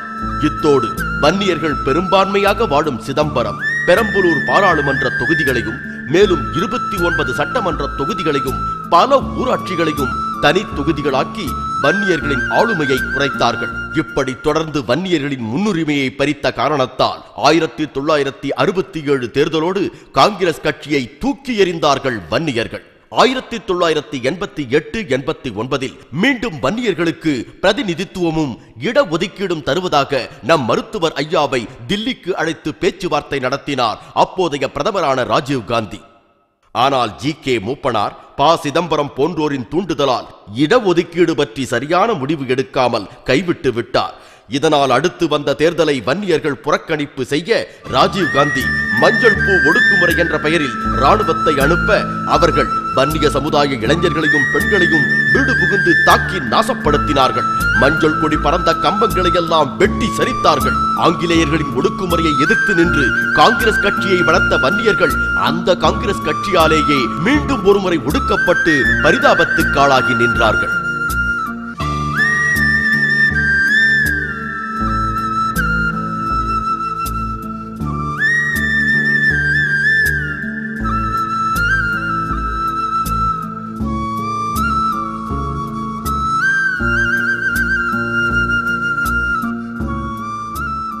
அடுத்து திராவிடர் கழகம். கொள்கை போராளியாக பெரியார் உருவாகும் முன்னே வர்ணாசிரமத்திற்கும் மூட நம்பிக்கைகளுக்கும் எதிராக போராடியவர் அத்திப்பாக்கம் ஆ. வெங்கடாசல நாயக்கர் என்ற வன்னியர்.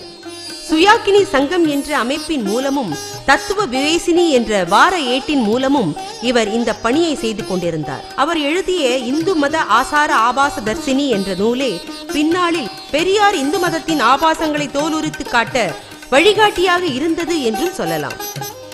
இந்த நூலை பற்றி மேலும் விவரங்கள் அறிந்து கொள்ள விரும்பி பெரியார் அப்போது குடியரசு பத்திரிகையில் ஒரு விளம்பரமே கொடுத்திருந்தார். பின்னாளில் பெரியார் திராவிடர் கழகத்தை தோற்றுவித்த போது பல மாவட்டங்களிலிருந்தும் அவருக்கு தோள் கொடுத்து துணையாய் நின்றவர்கள் வன்னியர்கள்தான். சென்னை மாவட்டத்தை திராவிடர் கழக கோட்டையாக உருவாக்கியவர் தேமு சண்முகம். கழக போராட்டத்தில் பலமுறை சிறை சென்ற இவர் பெரியாரின் உயில் போன்ற ஏடுகளை நடத்தியுள்ளார். சுயமரியாதை சுடரொளி, காஞ்சி மு. அரங்கசாமி நாயகர் நீதி கட்சி தொடங்கியதிலிருந்து பெரியாருக்கு துணை நின்றவர். தந்தை பெரியாரோடு 30 ஆண்டு காலம் சுயமரியாதை பிரச்சாரம் செய்து பெரியாரின் சொற்பொழிவுகளையும் கட்டுரைகளையும் பெரியார் சிந்தனைகள் என்ற தலைப்பில் 20 நூல்கள் அடங்கிய தொகுப்பாக வெளியிட்டுள்ளவர் தந்தை பெரியாரால் அறிஞர் என்று அழைக்கப்பட்ட தோழர் வே. ஆனைமுத்து ஐயா அவர்கள். விடுதலை பத்திரிகையின் முழு பொறுப்பினை ஏற்று தந்தை பெரியார் காலம் தொட்டு ஆசிரியராக பணியாற்றியவர் விடுதலை சம்பந்தம். மேலும் கணபதிப்பட்டு ராவணன், நாவலர் சோமசுந்தர பாரதியார், புலவர் கோ. இமயவரம்பன், திருச்சி கு. வெங்கடாச்சலம், தமிழ்மறவர் கீவை பொன்னம்பலனார் போன்ற வன்னியர்கள் நீராகவும் உரமாகவும் இருந்து திராவிடர் கழகத்தை வளர்த்திருக்கிறார்கள். ஆண்மானும் பெண்மானும் தண்ணீர் குடித்த கதைகள் போன்றவற்றை சொல்லி இதுதான் தமிழனின் வாழ்க்கை முறை என்று புலவர்கள் பேசுவதை கண்டித்த தந்தை பெரியார் தமிழ் இலக்கியங்களில் தமிழனின் தன்மான வாழ்வுக்கு ஏற்ற கருத்துக்கள் இருக்கின்றனவா என்று ஆராய தமிழ் மறவர் பொன்னம்பலனார் தலைமையில் டாக்டர் பொற்கோ, வே. ஆனைமுத்து ஆகியோரை கொண்ட ஒரு குழுவை அமைக்கிறேன், அவர்கள் ஆராய்ந்து சொல்வதை ஏற்றுக்கொள்கிறேன் என்று அறிவித்தார். அவ்வாறு பெரியார் புலமைத்திறத்தின் மீது நம்பிக்கை கொண்டிருந்த அந்த 3 பேருமே வன்னியர்கள் என்பது இங்கே குறிப்பிடத்தக்கது. ஆனால் பின்னாளில் இவர்களுக்கே உரிய மதிப்பில்லாமல் தலைமை பொறுப்பு வேறு எவர் கைக்கோ மாறியது. சேலம் வன்னியர்கள் கவுண்டர்கள் மாநாட்டில் பெரும்பான்மையினர் இந்த நாட்டை ஆள வேண்டும், அதுதான் உண்மையான ஜனநாயகம் என்று முழங்கினார் பெரியார். ஆனால் அவர் தொடங்கிய இயக்கத்திலேயே அந்த பெரும்பான்மை இனத்துக்கு உண்மையான மதிப்பில்லாமல் போனதுதான் வேதனைக்குரிய விஷயம். அடுத்ததாக திராவிட முன்னேற்றக் கழகம். திராவிடர் கழகத்திலிருந்து பிரிந்த திராவிட முன்னேற்றக் கழகம் முதலில் வட மாவட்டங்களில் தான் வேரூன்றி வளரத் தொடங்கியது. அதற்கு அடித்தளமாய் அமைந்தது உடையார்பாளையம் வேலாயுதத்தின் படுகொலை சம்பவம். செயங்கொண்டம் உடையார்பாளையம் பகுதியை சேர்ந்த வன்னியரான வேலாயுதம் ஆசிரியராக பணிபுரிந்து கொண்டு பெரியாரின் கொள்கைகளை தீவிரமாக ஆதரித்து பிரச்சாரம் செய்து வந்தார். இதை சகித்துக் கொள்ள முடியாத உயர்சாதிக்காரர்கள் ஒன்று கூடி நவம்பர் 13, 1947 அவரை அடித்தே கொன்று மரத்தில் தொங்க விட்டு விட்டார்கள். பின்பு குற்றவாளிகள் கைது செய்யப்பட்டாலும் வழக்கு நடந்த போக்கு அவர்களுக்கு சாதகமாக இருந்ததோடு 1949 அவர்கள் விடுதலையும் செய்யப்பட்டார்கள். அப்போது திராவிட முன்னேற்றக் கழகம் தொடங்கியிருந்த அண்ணாதுரை இதை கண்டித்து பல இடங்களில் வேலாயுதத்தின் உருவப்படத்தை திறந்து வைத்து பிரச்சாரம் செய்தார். இந்த ஆதரவு குரலால் தங்களுக்கான இயக்கம் என்று வன்னியர்கள் திமுகவை நம்பத் தொடங்கினார்கள். திருச்சி மாவட்டத்தில் உடையார்பாளையம் ஆசிரியர் வேலாயுதம் அவர்கள் பெரியாருடைய சுயமரியாதை கொள்கைகளை பிரச்சாரம் செய்ததினாலே பார்ப்பனர்கள் அவரை கொலை செய்ய சதி செய்தார்கள். அவர்கள் சதி செய்து 47 நவம்பர் 13ஆம் தேதி வேலாயுதத்தை கொலை செய்தார்கள். அந்த கொலை மறைக்கப்படுகிற சூழ்நிலையில் இருந்தது. அந்த இடத்தை பார்வையிட்டு பெரியார் அவர்கள் அரசாங்கத்துக்கு எச்சரிக்கை கொடுத்த உடனே அந்த கொலை வழக்கு நடத்தப்பட்டது. கொலை வழக்கு தீவிரமாக நடந்து கொண்டிருக்கிற நேரத்திலே திராவிட முன்னேற்ற கழகம் தோன்றிய நேரத்தில் அவர்கள் வேலாயுதம் பெயராலே தமிழ்நாடு முழுவதிலும் உடையார்பாளையம் ஆசிரியர் வேலாயுதம் படிப்பகம் நூலகம் என்கிற அமைப்புகள் ஏற்படுத்தினார்கள். அதனால் எல்லா சமூக இளைஞர்களும் திமுகவில் இணைந்தார்கள் என்பது உண்மையானாலும் கூட வன்னிய இளைஞர்கள் திமுகவில் இணைவதற்கு அது முதலாவது தூண்டுவதாக இருந்தது. 54 ஏப்ரலிலே ராமசாமி படையாச்சி காங்கிரஸில் சேர்ந்தார், கட்சியை கலைத்தார். அதன் விளைவாக கட்சியின் பொதுச் செயலாளர் கடலூர் ஆவண்ணா கோவிந்தசாமி கட்சியை விட்டு வெளியேறி ஒரு தனி கட்சி ஆரம்பித்து 1 மாதத்திலே அந்த கட்சியை கலைத்துவிட்டு திராவிட முன்னேற்ற கழகத்தில் இணைந்தார். 54 ஆகஸ்டுக்கு பிற்பாடு திராவிட முன்னேற்ற கழகத்தில் வன்னியர் சங்கத்தில் இருந்த நல்ல விவரம் தெரிந்தவர்களும் தமிழ்நாடு உழைப்பாளர் கட்சியில் இருந்து விவரம் தெரிந்தவர்களும் கடலூர் கோவிந்தசாமி பின்பற்றி திமுகவில் இணைந்தார்கள். திமுக வலிமை பெறுவதற்கு வேலாயுதம் படுகொலை செய்யப்பட்ட நிகழ்ச்சியும் கடலூர் கோவிந்தசாமி திமுகவில் சேர்ந்ததும் அடித்தளம் ஆயன என்பது ஒரு பெரிய உண்மை. 1956 திமுக தேர்தலில் போட்டியிட முடிவு செய்து 57 போட்டியிட்ட பொழுது வன்னியர்களிலே கணிசமான பேர் திமுகவுக்கு ஓட்டளிக்க வேண்டிய நிர்பந்தம் இருந்தது. ஏனென்றால் வன்னியர்களாலே தொடங்கப்பட்ட கட்சி என்பது இல்லாமல் போய்விட்டது. அந்த சூனிய இடத்தை திமுக பிடித்துக் கொண்டது. இதன் விளைவு முதலாய் 1957 பொது தேர்தலில் திமுக போட்டியிட்டு வென்ற 15 தொகுதிகளில் 14 தொகுதிகள் வன்னிய சமுதாயத்தினர் நிரம்பிய வடமாவட்ட தொகுதிகளாயிருந்தது. ஆனால் எந்த வேலாயுதத்தை முன்னிறுத்தி வன்னியர்கள் மத்தியில் ஆதரவு தேடிக்கொண்டார்களோ அந்த வேலாயுதத்திற்கு இன்று 100ஆண்டு விழா கொண்டாடக்கூட திராவிட முன்னேற்ற கழகத்துக்காரர்கள் மறந்து விட்டார்கள். இது மட்டுமல்ல, இன்று திராவிட முன்னேற்ற கழகம் தேர்தல் சின்னமாக வைத்துக் கொண்டிருக்கும் உதயசூரியன் சின்னத்தை அண்ணாதுரைக்கு கொடுத்து உதவியவரும் கோவிந்தசாமி என்ற ஒரு வன்னியர்தான். மாவட்ட ஆட்சி மன்ற தேர்தல் எனப்படும் டிஸ்ட்ரிக்ட் போர்ட் தேர்தலில் 1954 திரு கோவிந்தசாமி அவர்கள் காணை காஞ்சனூர் தொகுதியில் உதயசூரியனை தேர்தல் சின்னமாக வைத்து போட்டியிட்டு வெற்றி பெற்றார். பின்னர் 1957 தான் திராவிட முன்னேற்றக் கழகம் முதலில் பொது தேர்தலை சந்தித்தது. அப்போது கட்சிக்கென்று எந்த தேர்தல் சின்னமும் இல்லாததால் திரு கோவிந்தசாமி அவர்கள் தான் போட்டியிட்டு வென்ற உதயசூரியன் சின்னத்தை திராவிட முன்னேற்றக் கழகத்துக்கு கொடுத்து உதவினார். உதயசூரியன் சின்னத்தோடு 1957 பொது தேர்தலில் போட்டியிட்டுத்தான் திராவிட முன்னேற்றக் கழகம் 14 தொகுதிகளில் வெற்றி பெற்றது. பிறகு வந்த 1962 பொது தேர்தலிலும் திமுக போட்டியிட்டு வென்ற 50 தொகுதிகளில் 40 தொகுதிகள் வன்னியர்கள் அதிகம் வசிக்கும் வடமாவட்டத்து தொகுதிகளே ஆகும். பிறகு 1967 தேர்தலில் 138 தொகுதிகளில் வென்று திராவிட முன்னேற்றக் கழகம் ஆட்சி அமைப்பதற்கும் வன்னியர்களின் உழைப்பும் ஆதரவுமே முக்கிய காரணமாக இருந்தது.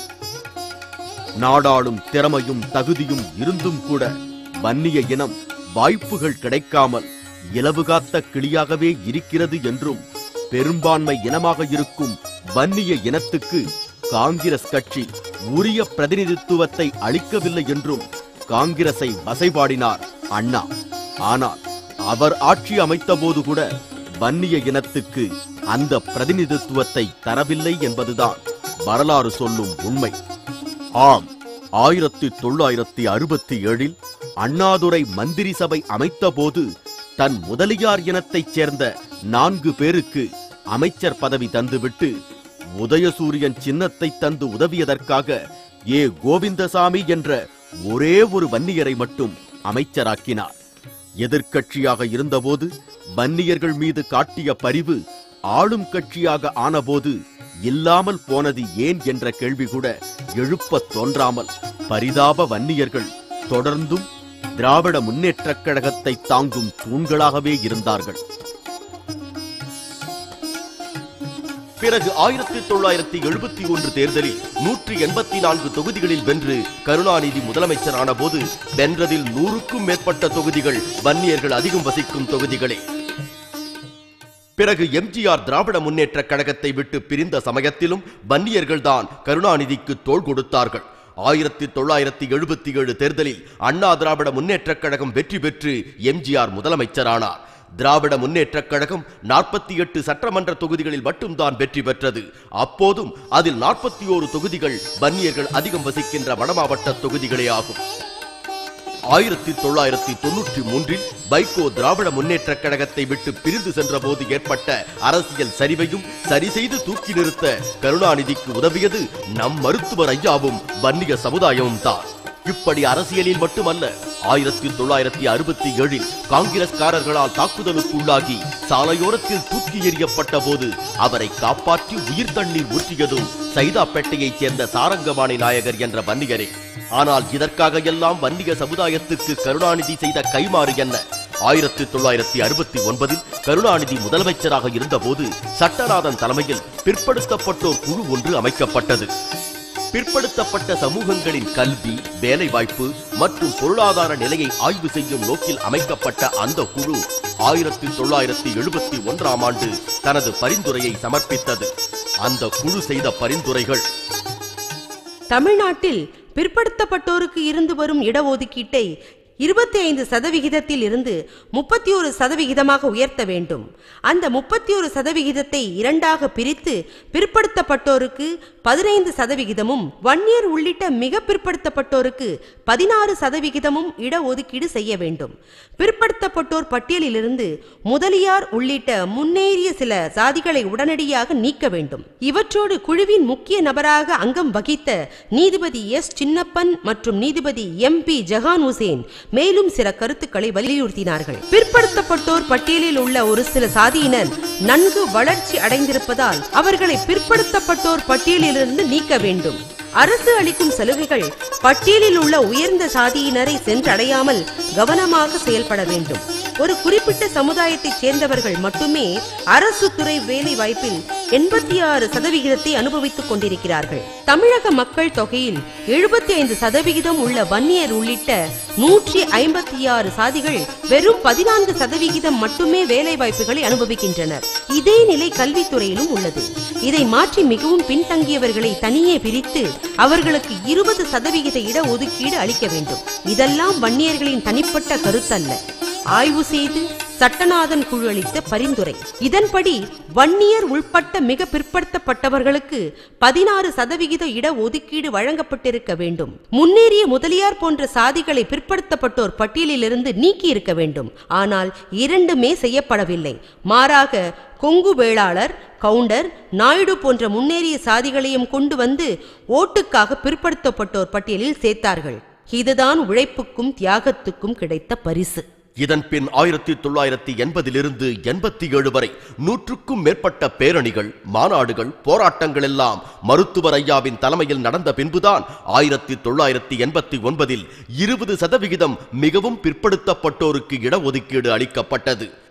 அதுவும் வன்னியர் உள்பட 18 சாதிகளுக்கு இடஒதுக்கீடு அளிப்பதாய் வாக்குறுதி அளித்துவிட்டு மேலும் 10% சாதிகளை கொண்டு வந்து அந்த பட்டியலில் சேர்த்து இடஒதுக்கீட்டின் பலனை வன்னியர்கள் அனுபவிக்க முடியாமல் செய்து பழி தீர்த்தார்கள். இதன் பின் அண்ணா திராவிட முன்னேற்ற கழகமும் தன் பங்குக்கு வன்னியர்களை வஞ்சிக்காமல் இல்லை. அதுவும் உழைத்து தோள் கொடுத்த நன்றி கடனுக்கு விசுவாசமாக. MG ராமச்சந்திரன் முதலாக குடும்பத்தோடு பிழைப்பு தேடி சென்னை வந்தபோது வன்னியரான காளியன் ரத்தினம் என்ற நாடக நடிகர்தான் உணவு, இருப்பிடத்திலிருந்து நடிப்பதற்கு வாய்ப்பு பெற்று தருவது வரை அனைத்து உதவிகளையும் செய்து ஆதரவாக இருந்தவர். இது தவிர இரட்டை கம்பு, இரட்டை கத்தி வீச்சு போன்ற தற்காப்பு கலைகளை தனக்கு கற்றுக் கொடுத்தது திரு காளியன் ரத்தினம்தான் என்பதை எம்ஜிஆரே தனது சுயசரிதையில் தெரிவித்திருக்கிறார். அடுத்து 1972 திமுகவிலிருந்து எம்ஜிஆர் வெளியேற்றப்பட்ட போது திமுகவினரோடு எழுந்த அரசியல் விரோதத்தில் வெட்டி கொல்லப்பட்டவர் பூலாபரி சுகுமாரன். வன்னியரான இவரது உயிர் தியாகம்தான் எம்ஜிஆரின் அரசியல் வாழ்க்கைக்கு ஒரு அடித்தளமாக அமைந்தது. சுகுமாரன் கொலையுண்ட புகைப்பட சுவரொட்டிகளை ஊரெங்கும் ஒட்டித்தான் திண்டுக்கல் பாராளுமன்ற தொகுதி இடைத்தேர்தலில் அண்ணா திராவிட முன்னேற்ற கழகம் வெற்றி பெற்றது. வட தமிழ்நாட்டில் எம்ஜிஆர் நுழைய முடியாத நேரத்தில் எம்ஜிஆரை அழைத்து வந்து சிதம்பரம் அண்ணாமலை பல்கலைக்கழகத்தில் முதல் மாணவரணி மாநாட்டினை நடத்தி காட்டியவர் வன்னியரான வல்லம்படுகை பாலசுந்தரம். இவரது தீவிர செயல்பாட்டின் காரணமாக திமுக மாணவரணியை சார்ந்தவர்களால் அதே மண்ணில் வெட்டி சாய்க்கப்பட்டார். ஆனால் இந்த தியாகங்களுக்காக எல்லாம் எம்ஜிஆர் வன்னிய இனத்துக்கு பெரிதாக எதுவும் செய்துவிடவில்லை. மாறாக தருமபுரி, வட ஆற்காடு, திருப்பத்தூர் பகுதிகளில் காவல்துறை அதிகாரிகளை கொம்பு சீவி விட்டு பல வன்னிய இளைஞர்களை நக்சலைட்டுகள் என்ற பெயரில் சுட்டுக் கொல்லச் செய்தார். இது தவிர அம்பாசங்கர் குழு அளித்த பரிந்துரையை நடைமுறைப்படுத்தாமல் கிடப்பில் போட்டதும் எம்ஜிஆர் அரசுதான். இந்த குழு மருத்துவர் ஐயாவின் கோரிக்கையை ஏற்று 1982 அமைக்கப்பட்டது. அதன் முன் 20 கருத்துக்கள் அடங்கிய கோரிக்கையை முன்வைத்தார் மருத்துவர் ஐயா. வன்னியர்கள் பெரும்பாலும் கிராமங்களில் வசிப்பதால் அரசின் சலுகைகள் முழுவதுமாக அவர்களை சென்றடைவதில்லை. 95% வன்னியர்கள் ஏழ்மை நிலையில் கூலி தொழிலாளர்களாக இருப்பதாலும் கல்வியின் முக்கியத்துவம் அறியாததாலும் அவர்களது குழந்தைகளும் கல்வி அறிவு பெற முடிவதில்லை. பிற்படுத்தப்பட்டோருக்கான கல்வி உதவித்தொகை பெறுவதற்கான ஆண்டு வருமானத்தை 12,000 ரூபாயாக உயர்த்த வேண்டும். இடஒதுக்கீடு முறையானது அனைத்து துறைகளிலும் பின்பற்றப்பட வேண்டும். பிற்படுத்தப்பட்டோருக்கான 20% இடஒதுக்கீட்டை மக்கள் தொகை கணக்கீட்டின் அடிப்படையில் பிரித்து வழங்கினால்தான் வன்னியர்கள் பலனடைய முடியும். வன்னியர்களுக்கென்று தனி வாரியம் அமைத்து அவர்கள் வாழ்க்கையை மேம்பட செய்ய வேண்டும். சேலம், செங்கல்பட்டு போன்ற மாநகராட்சிகளில் வன்னியர்கள் துப்புரவு தொழிலாளர்களாகவும் திருநெல்வேலி மாவட்டத்தில் பிண அடக்கம் செய்யும் வேலைகளையும் செய்து வருகிறார்கள். இவர்களை அடையாளம் கண்டு அவர்கள் புனர்வாழ்விற்கு அரசு உதவிட வேண்டும். வன்னியர்கள் பெரும்பாலாக வசிக்கும் பாராளுமன்ற சட்டமன்ற தொகுதிகள் இன்றளவில் தனித்தொகுதிகளாக உள்ளன. அதை ரத்து செய்வதன் மூலம் பெரும்பான்மை வன்னிய சமுதாய மக்களின் கோரிக்கைகள் பாராளுமன்றத்திலும் சட்டமன்றத்திலும் ஒலித்திட வகை செய்திட வேண்டும் என 20 கருத்துக்கள் அடங்கிய கோரிக்கைகளை நம் மருத்துவர் ஐயா முன்வைக்க அம்பாசங்கர் குழு அதை கனிவுடன் பரிசீலித்து 3 ஆண்டுகள் ஆய்வு செய்த பின் 1985 ஆண்டு தனது பரிந்துரைகளை அப்போதைய முதல்வர் எம்ஜிஆரின் முன் வைத்தது. தமிழகத்தை பொறுத்தவரை வன்னிய சமுதாயமே தனிப்பெரும் சமுதாயமாகவும் இவர்களில் பெரும்பாலோர் குத்தகைக்கு பயிர் செய்யும் விவசாயிகளாகவும் விவசாய கூலி தொழிலாளர்களாகவும் வேதனையான நிலையில் வாழ்ந்து வருவதாக அந்த அறிக்கையில் குறிப்பிடப்பட்டிருந்தது. மேலும் இந்த சமுதாய மக்கள் மரம் வெட்டுதல், சுண்ணாம்பு சுடுதல், கட்டிடம் கட்டுதல், ஆடுகோழி வளர்த்தல், கிணறு வெட்டுதல், கல் உடைத்தல், சாலை போடுதல், பீடி சுருட்டுதல், சாயம் பூசுதல், நெசவு, வண்டி ஓட்டுதல் மற்றும் தையல்காரர்களாகவும் தீப்பெட்டி தொழிற்சாலையில் வேலை பார்ப்பவர்களாகவும் செல்வந்தர்கள் வீட்டில் வேலை செய்பவர்களாகவும் வாழ்க்கை நடத்தி வருகிறார்கள். ஒரு சில பகுதிகளில் கள் இறக்குதல், சாராயம் காய்ச்சுதல், மீன் பிடித்தல், துப்புரவு பணி செய்தல் போன்ற பணிகளை செய்து வரும் இவர்கள் பொருளாதார ரீதியாகவும் கல்வி அளவிலும் மிகவும் பின்தங்கிய நிலையில் உள்ளார்கள். இவர்கள் வாழ்வை மேம்படுத்த அரசு மேற்கொள்ள வேண்டியவை என்று 2 முக்கிய பரிந்துரைகளையும் குறிப்பிட்டது அம்பாசங்கர் குழு.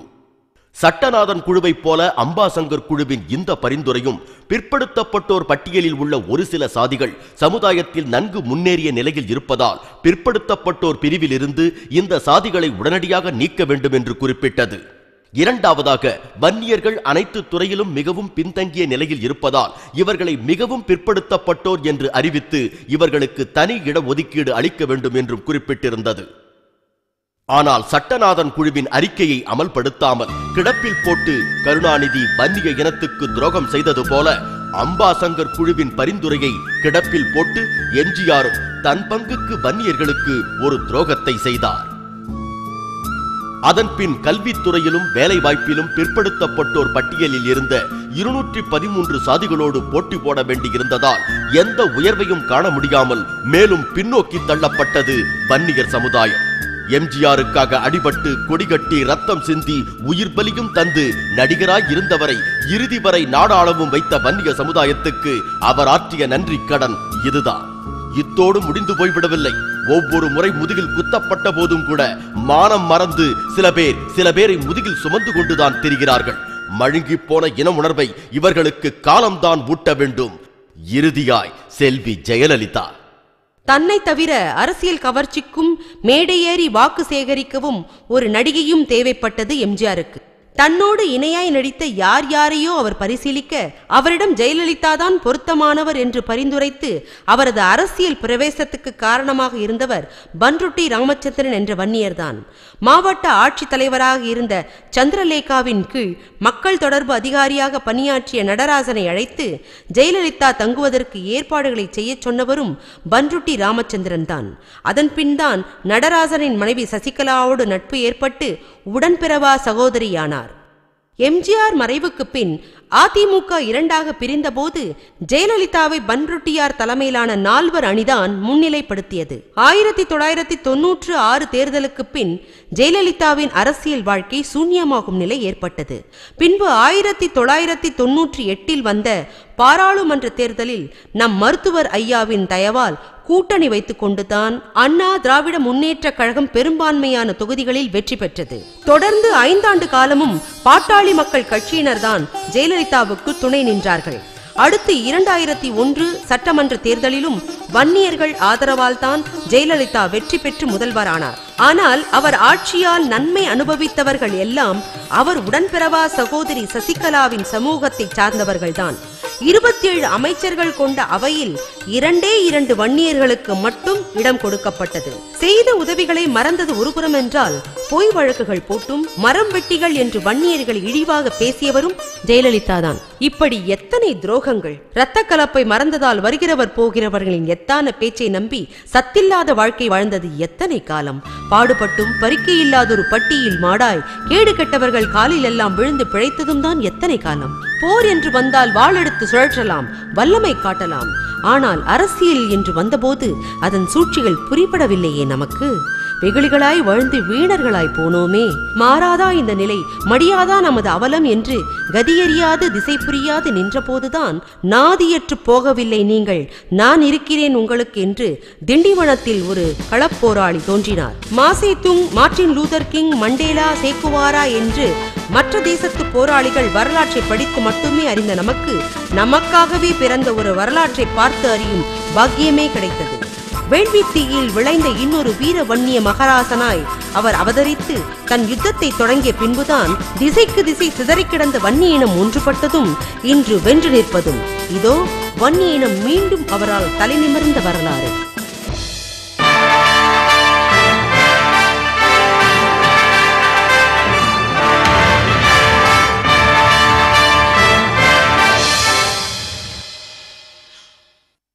ஓர் ஒற்றை மனிதர் தான் சார்ந்த சமுதாயத்தை அவலத்தினின்று தூக்கி நிறுத்துவதென்பது வரலாற்றில் மிக அரிதாகத்தான் நிகழ்கிறது. தென்னாப்பிரிக்காவில் நெல்சன் மண்டேலா, ஐக்கிய அமெரிக்காவில் ஆப்ரஹாம் லிங்கன், சீனத்தில் மாசேதுங், ஈழத்தில் பிரபாகரன், இந்தியாவின் வடக்கே அம்பேத்கரும் தெற்கே தந்தை பெரியாரும் போல சக்தி மிகுந்த தலைவர்கள் சமுதாயத்தின் அவலம் போக்க எப்போதாவது தான் முகிழ்க்கிறார்கள். அப்படித்தான் ஆண்டாண்டு காலம் அவலங்களை மட்டுமே அனுபவித்து வந்த வன்னிய சமுதாயத்தை அதனின்று மீட்டெடுக்க ஓர் அருமருந்து முகிழ்த்தது ஐயா என்ற உறுதி. இதோ ஒடுக்கப்பட்டு நசுக்கப்பட்டு கிடந்த அந்த வன்னிய சமுதாயம் இன்று நிலை உயர்ந்திருப்பதும் தலை நிமிர்ந்து நிற்பதும் அவரால் தான். திண்டிவனம் அருகே கீழ்சிபிரி என்ற கிராமத்தில் ஓர் எளிமையான குடும்பத்தில் 1939 ஆண்டு ஜூலை 25 பிறந்தார் ஐயா. சஞ்சீவி கவுண்டர், நவநீதம் அம்மாள் என்பது பெற்றோர் பெயர். கீழ்சிபிரி கிராமத்தில் உள்ள திண்ணை பள்ளிக்கூடத்தில் தான் தன் இளம் பருவ கல்வியை பயின்று முடித்தார். பின்னர் சென்னை ராயபுரத்தில் உள்ள கண்ணப்ப நாயனார் நடுநிலை பள்ளியிலும் மண்ணடியில் உள்ள முத்தியால்பேட்டை மேல்நிலை பள்ளியிலும் தனது கல்வியை தொடர்ந்தார். சென்னை லயோலா கல்லூரியில் புதுமுக வகுப்பை முடித்த பின் தகுதியின் அடிப்படையில் அவருக்கு சென்னை மருத்துவக் கல்லூரியில் இடம் கிடைத்தது. வன்னிய சமுதாயத்திலிருந்து மருத்துவம் பயில வந்தவர்களின் எண்ணிக்கை அவரை சேர்த்து வெறும் 3 பேர். பொறியியல் படிப்பு படிக்க இடம் கிடைத்தவர்கள் 7 பேர். தகுதி அடிப்படையில் இடம் என்கிற போது பின்தங்கிய சமூகத்தினர் போட்டி போட்டு அந்த இடத்தை பெறுவதென்பது கடினமான காரியமாக இருந்தது. இதனால் மருத்துவ படிப்பு, பொறியியல் படிப்பு என்பதெல்லாம் பின்தங்கிய சமூகத்தினருக்கு பகல் கனவாகவே போய்கொண்டிருந்தது. எண்ணிக்கையில் உயர்ந்த சமுதாயமாக இருந்தும் அவர்கள் காலம் முழுவதும் அடிமைகளாக, பாட்டாளிகளாக, விவசாய கூலிகளாகத்தான் வாழ வேண்டுமா? உயர்கல்வி அவர்களுக்கும் கிடைக்காதா? மருத்துவர்களாக, பொறியாளர்களாக அவர்களும் ஆசைப்படக்கூடாதா? வாழ்வில் இவர்களும் நிலை உயர என்னதான் வழி என்ற சிந்தனை அப்போதே அவருக்குள் வேர்விட்டு எழத் தொடங்கியது. 1955-57 இன்டர்மீடியட்டில் நான் இருந்தேன். அண்ணாச்சி அவங்க 1957 லயோலா காலேஜில் ப்ரீ யூனிவர்சிட்டி சேர்றாங்க. நான் பச்சைபாஸ் காலேஜ், அவங்க லயோலா காலேஜ். அப்போ பழகக்கூடிய சந்தர்ப்பம் அந்த நேரத்தில் அவங்களோட பழகிறேன். எப்போவுமே அவங்க கொஞ்சம் தனிமையை விரும்பி இருக்கிற மாதிரி இருப்பாங்க. ரிசர்வ் டைப், ஆங்கிலத்தில் இன்ட்ரோவர்ட்னு சொல்லுவாங்க இல்லையா, அந்த மாதிரி அதிகமாக யாரோடும் பேசாமல் ஒதுங்கி இருந்து எப்பொழுதும் புத்தகங்களை கையில் வச்சுன்னு இருக்கக்கூடிய போக்கு உள்ளவர்கள்.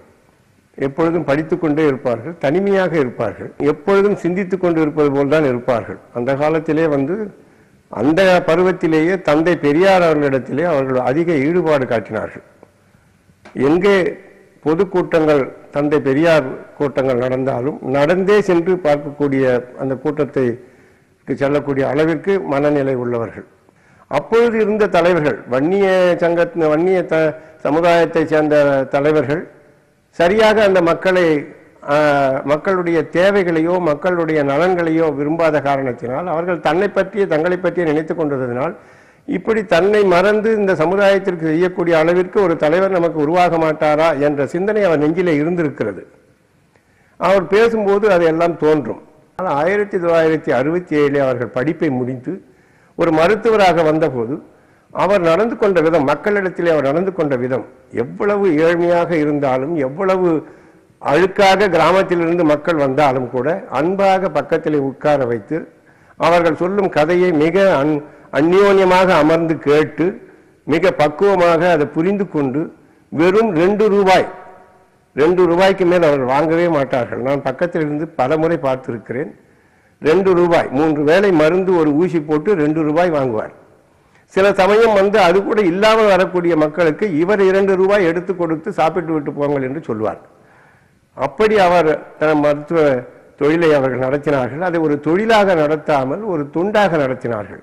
பணத்தை பற்றி கவலைப்படாமல், சொத்தை பற்றி கவலைப்படாமல், எதிர்காலத்திலே நாம் எப்படி இருப்போம் என்றெல்லாம் அவர்கள் சிந்தித்து பார்க்காமல் இந்த மக்களுக்கு ஏதாவது செய்ய வேண்டுமே என்று அவர்கள் டாக்டராக வந்தபோது கூட அப்படித்தான் அவர்கள் இருந்தார்கள். படிக்கின்ற காலத்திலே கூட அவர்கள் யாரையும் மனம் புண்பட பேசியதை நாம் பார்த்ததில்லை.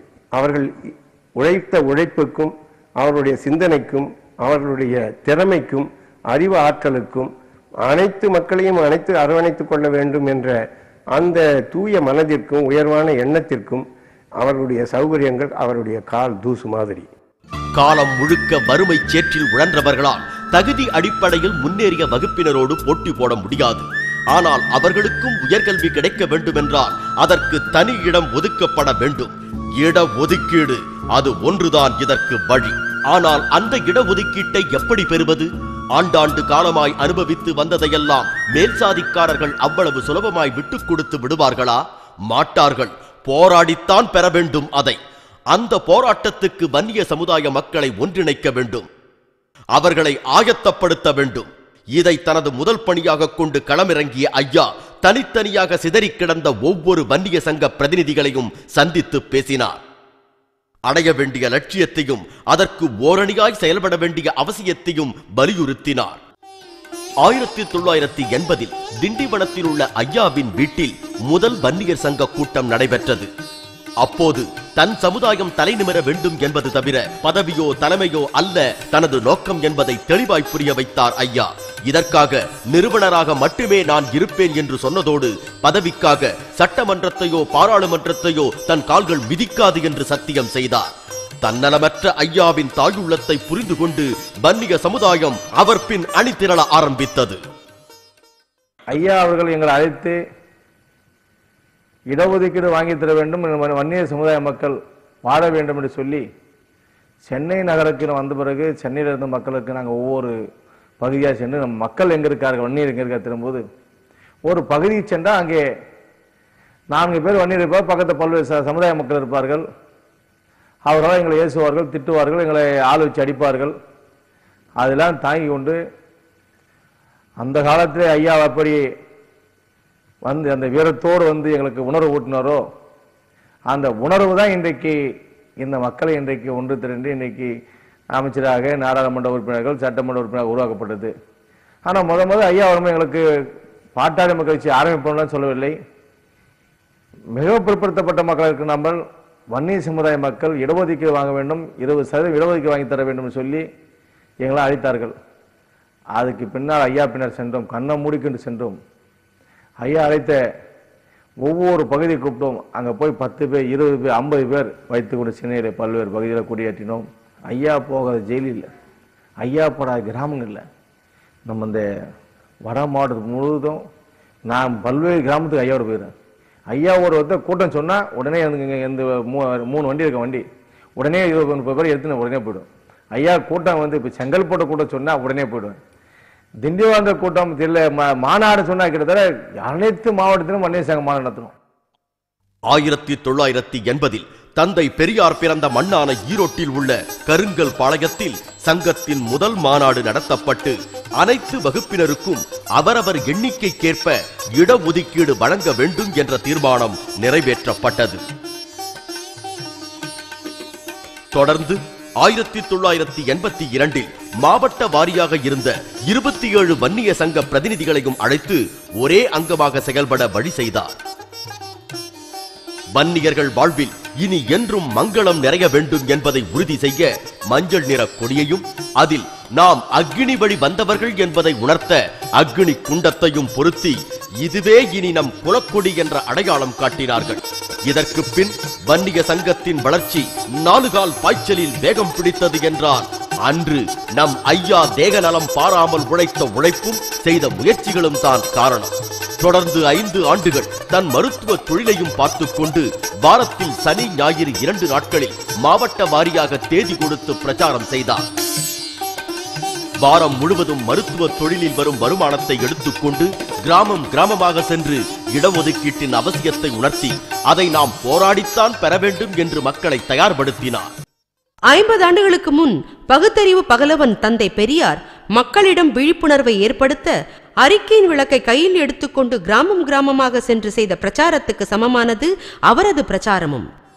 அதனால் தான் பெரியாருக்கு பின் ஐயா என்று திராவிட மக்கள் அனைவராலும் பாசத்தோடு அழைக்கப்படும் பெருமையை பெற்றிருக்கிறார் நம் ஐயா.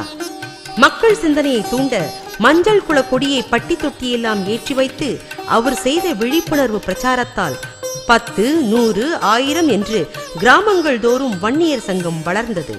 வன்னியர் சங்க கிளைகள் மாவட்டம் தோறும் நிறுவப்பட்டது. வன்னியர் சங்க உறுப்பினர்கள் எண்ணிக்கை 25 லட்சத்துக்கு மேல் உயர்ந்தது. இனி நம்மை உயர்விக்க சக்தியுள்ள ஒரே தலைவர் ஐயாதான் என்று உணர்ந்து கொண்டு மக்கள் அவர் பின் அணிவகுத்தார்கள். அதுவரை வன்னிய இனத்தவர்கள் தங்களுக்குள்ளேயே இனப்பிரிவு செய்து கொண்டு தங்களுக்குள்ளேயே பாகுபாடு பார்த்து கொண்டு பெண் தரவும் எடுக்கவும் மறுத்து வந்தார்கள்.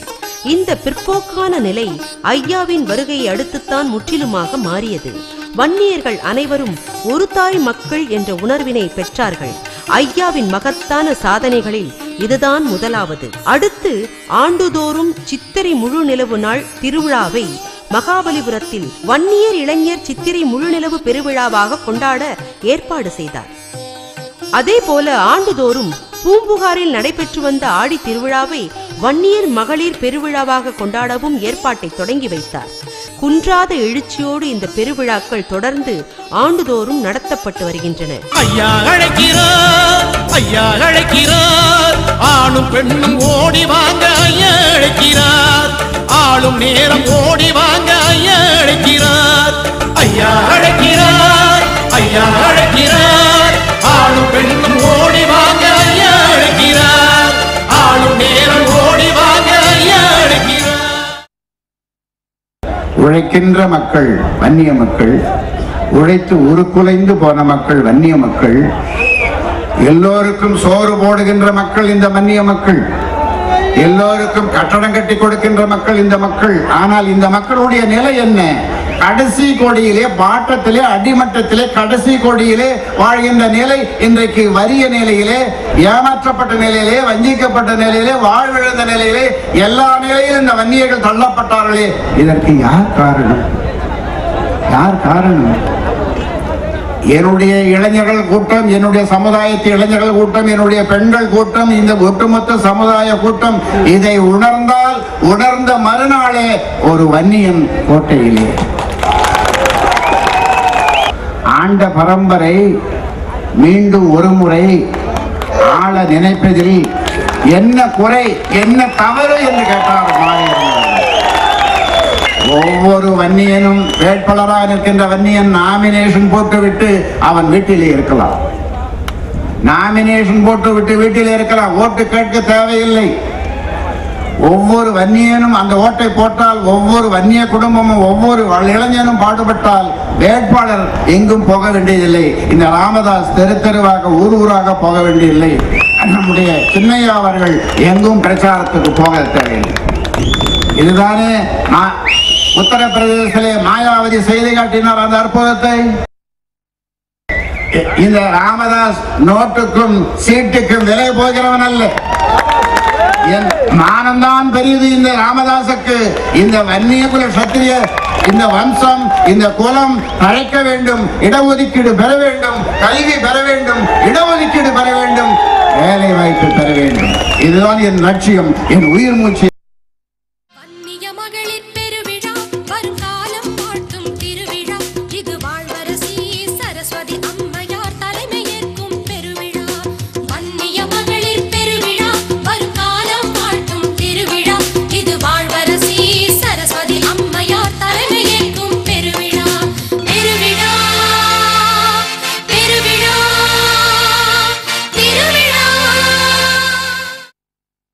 மாண்டது போதும், தலை குனிந்தது போதும், அடக்கப்பட்டது போதும், ஒடுக்கப்பட்டது போதும், ஓரங்கட்டப்பட்டது போதும்.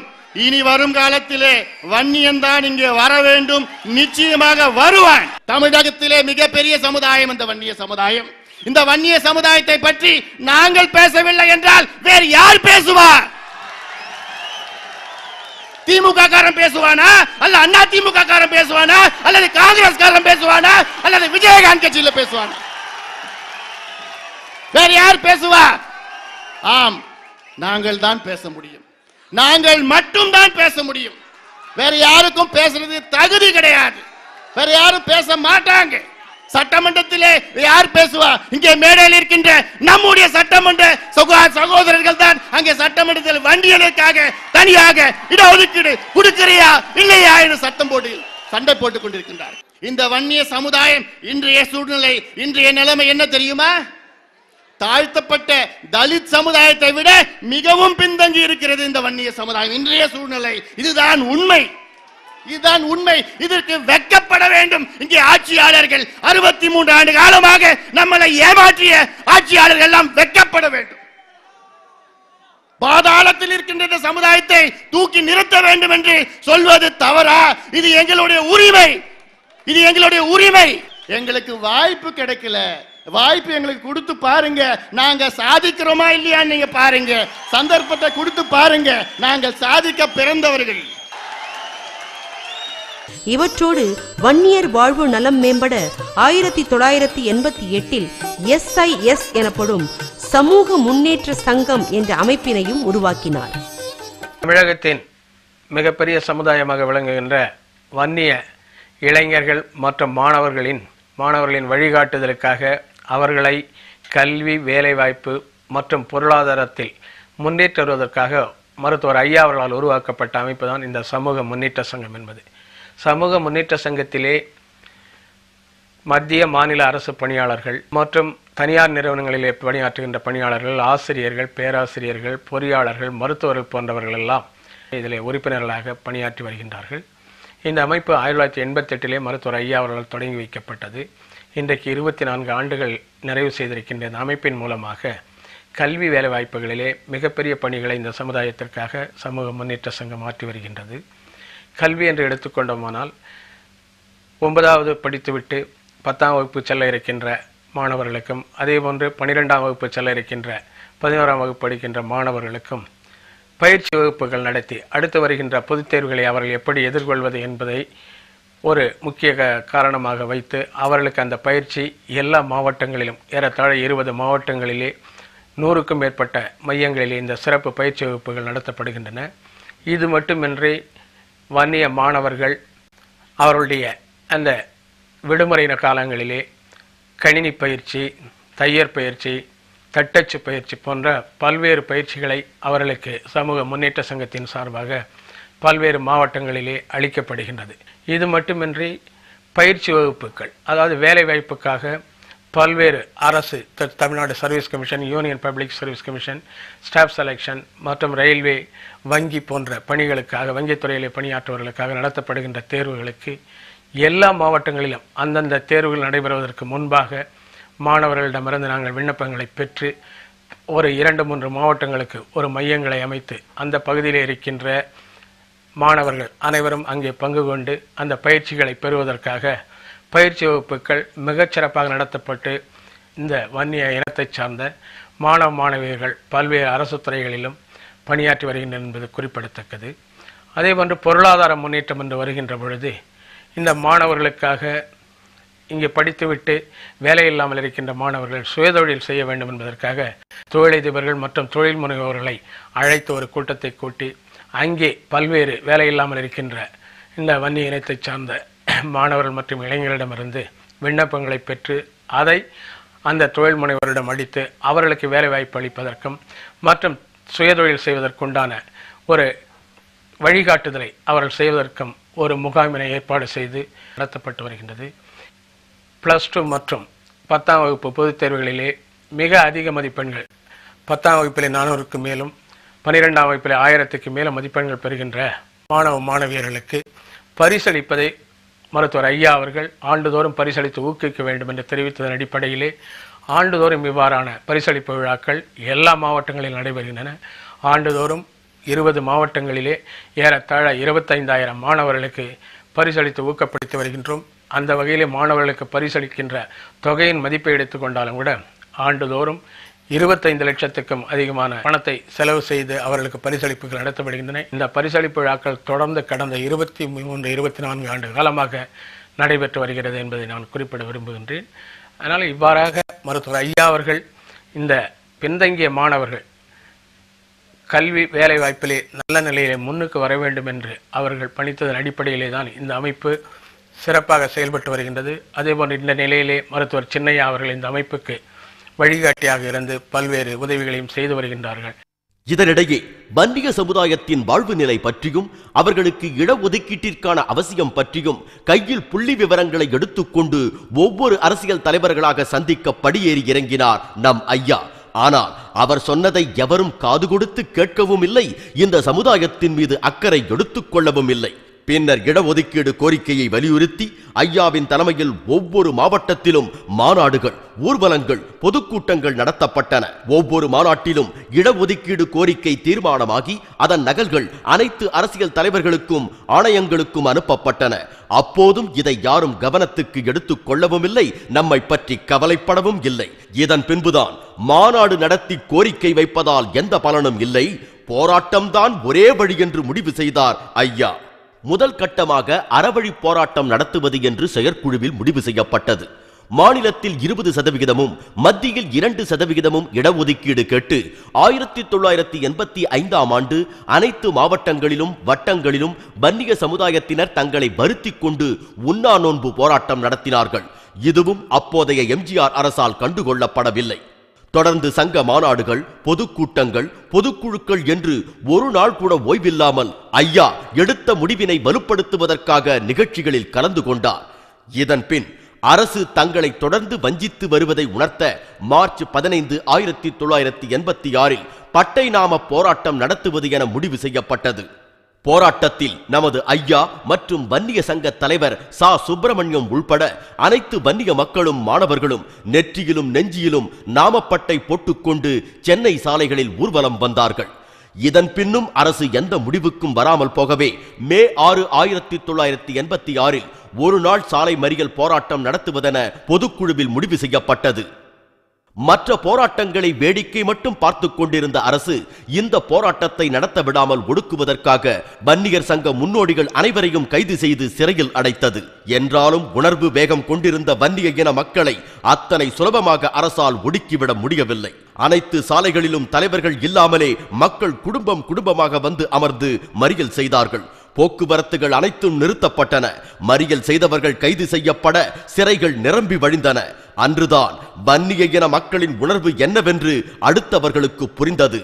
ஆனால் அரசு மட்டும் இதை புரிந்து கொள்ள மறுத்து அலட்சியம் செய்தது. 1986 ஆகஸ்ட் 19 அடுத்த கட்டமாக மத்திய அரசுக்கே நேரடியாக தங்கள் உணர்வை புரிய வைக்க மாநிலம் முழுவதும் ரயில் மறியல் போராட்டம் நடத்தப்பட்டது. அப்போது மக்கள் திரள் திரளாக சென்று மறியல் போராட்டத்தில் கலந்து கொண்டார்கள். போராட்டத்தை அச்சுறுத்தி ஒடுக்குவதற்காக கும்மிடிப்பூண்டியில் காவல்துறை துப்பாக்கி சூடு நடத்தியது. பலர் காயமடைந்தார்கள். மற்றொரு நடவடிக்கையாக ஐயா உள்பட அனைத்து தலைவர்களும் கைது செய்யப்பட்டு மீண்டும் சிறையில் அடைக்கப்பட்டார்கள். ஆனால் வன்னியர்கள் கோரிக்கை மட்டும் ஏற்றுக்கொள்ளப்படாமலேயே இருந்தது. தங்களை புறந்தள்ளி மிதித்துக் கொண்டிருக்கிற அரசாங்கத்துக்கு இனிமேலும் தங்கள் உணர்வு என்னவென்று புரிய வைக்காமல் இருக்கக்கூடாது என்று ஐயா தலைமையில் கூடிய வன்னியர் சங்க தலைவர்கள் செப்டம்பர் 1987 அன்று வரலாற்று சிறப்புமிக்க ஒரு வார சாலை மறியல் போராட்டத்துக்கு நாள் குறித்தார்கள். 3 மாதத்துக்கு முன்னதாக எடுக்கப்பட்ட இந்த முடிவை செயல்படுத்துவதற்காக கிராமம் கிராமமாக சென்று மக்களை ஆயத்தப்படுத்தினார் மருத்துவர் ஐயா. செப்டம்பர் 17, 1987 அன்றுதான் ஒரு வார சாலை மறியல் போராட்டம் தொடங்க இருந்தது. ஏற்கனவே ஒரு நாள் சாலை மறியலில் வன்னிய சமுதாயத்தின் வலிமை என்னவென்று புரிந்து கொண்டிருந்த காவல்துறை இந்த முறை முன்னெச்சரிக்கையாக ஐயாவை கைது செய்துவிட தீவிரம் காட்டியது. பல முன்னணி தலைவர்கள் கைது செய்யப்பட்டு விட்டார்கள். ஆனால் ஐயா அவர்கள் கையில் சிக்காமல் மாறு வேடத்தில் கிராமம் கிராமமாக சென்று போராட்டத்துக்கு ஆதரவு திரட்டிக் கொண்டிருந்தார்கள். வன்னிய வீரர்கள் காவல்துறையின் கண்ணில் பட்டுவிடக் கூடாது என்பதற்காக இரவிலே வீட்டில் தூங்காமல் கொட்டும் பணியில் வயல்வெளிகளில் பதுங்கி கிடந்தார்கள். திட்டமிட்டது போல 17ஆம் தேதி சாலை மறியல் போராட்டம் தொடங்கியது. அமைதியான வழியில் தொடங்கிய இந்த போராட்டத்தை ஒடுக்க வழி தெரியாமல் காவல்துறையினர் அதை கலவரமாக மாற்றினார்கள். மறியல் செய்தவர்களை கைது செய்யாமல் அவர்கள் மீது தடியடி நடத்தப்பட்டதில் பல ஆயிரம் பேரின் மண்டை உடைந்து சாலைகள் குருதிமயமாக மாறியது. பல இடங்களில் தாழ்த்தப்பட்ட மக்களை தூண்டிவிட்டு வன்னியர்களோடு மோதவிட்டு கலவரமாக்கி வேடிக்கை பார்த்தார்கள். அதிரடிப்படை இறக்கப்பட்டும் பின்வாங்காமல் தொடர்ந்து போராட்டத்தை அச்சமில்லாமல் நடத்தினார்கள் வன்னிய இளைஞர்கள். 3 மாதங்களுக்கு முன்னரே போராட்ட தேதி அறிவிக்கப்பட்டிருந்தும் அது வெற்றி பெறக்கூடாது என்பதற்காகவே அந்த தேதியில்தான் அண்ணா அறிவாலய திறப்பு விழாவை வைத்திருந்தார் கருணாநிதி. இதனால் திறப்பு விழாவுக்கு சென்று திரும்பிக் கொண்டிருந்த திமுகவினரின் வாகனங்களும் மறிக்கப்பட அவர்களும் நம் சமுதாய மக்களோடு மோதலில் இறங்கினார்கள்.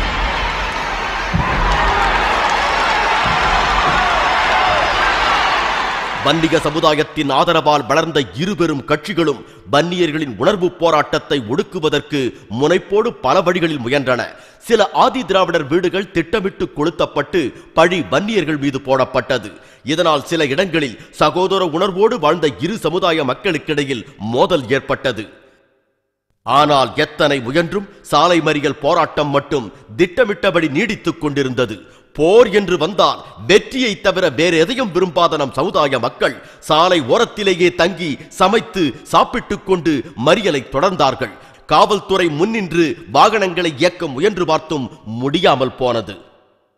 வன்னியர்கள் கொந்தளித்தால் என்ன நடக்கும் என்பதை அப்போதுதான் நாடே புரிந்து கொண்டது. ஆனால் அரசு மட்டும் அதை புரிந்து கொள்ள மறுத்து காவல்துறை மூலம் அடக்குமுறையை ஏவிவிட்டது. காவல்துறையும் தன் பலத்தை காட்டுவதற்காக மறியல் செய்தவர்கள் மீது துப்பாக்கி சூடு நடத்தி பயமுறுத்தி பார்த்தது. மிக பின்தங்கிய ஒரு சமுதாயம் தங்கள் உரிமைக்காக போராடியதற்கு பரிசு துப்பாக்கி குண்டுகள்.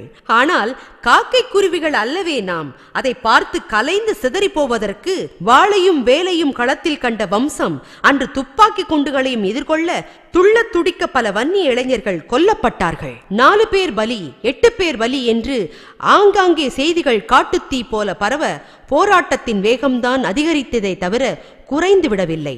வாழ்வா சாவா என்ற முடிவோடு களம் இறங்கிய வன்னிய மக்கள் பல இடங்களில் மரங்களை சாலைக்கு குறுக்கே வெட்டி போட்டு போக்குவரத்து தொடர முடியாதபடி செய்தார்கள். சென்னை தஞ்சை சாலையில் உள்ள காடுவெட்டி மேம்பாலம் தகர்த்தெறியப்பட்டது. காவல்துறையும் தன் அடக்குமுறை தாக்குதலை தொடர்ந்து கொண்டிருக்க துப்பாக்கி கொண்டு ஏந்தி வீரமரணம் அடைந்த வன்னியர்கள் எண்ணிக்கை ஒன்றல்ல இரண்டல்ல 21. ஆம், லட்சிய வேகத்தோடு தங்கள் உரிமைகளை வென்றெடுக்க புறப்பட்டவர்களில் 21 பேர் அடக்குமுறை விளைவால் துப்பாக்கி குண்டுகளுக்கு இரையாகி போனார்கள். இன்னுயிர் தந்து இனமானம் காத்த வன்னியர் குல சிங்கங்களே, எண்ணிய செயலை எண்ணிய படியே நடத்தி முடித்த தங்கங்களே, எங்கள் வன்னியர் சங்கத்தின் அங்கங்களே.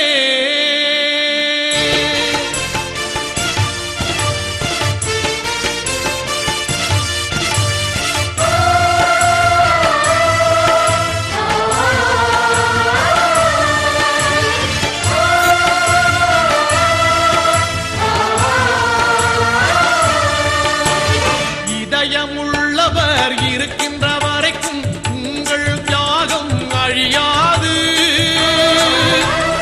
இமயம் நிமிர்ந்து நிற்கின்ற வரைக்கும் உங்கள் பெயரும் மறையாது.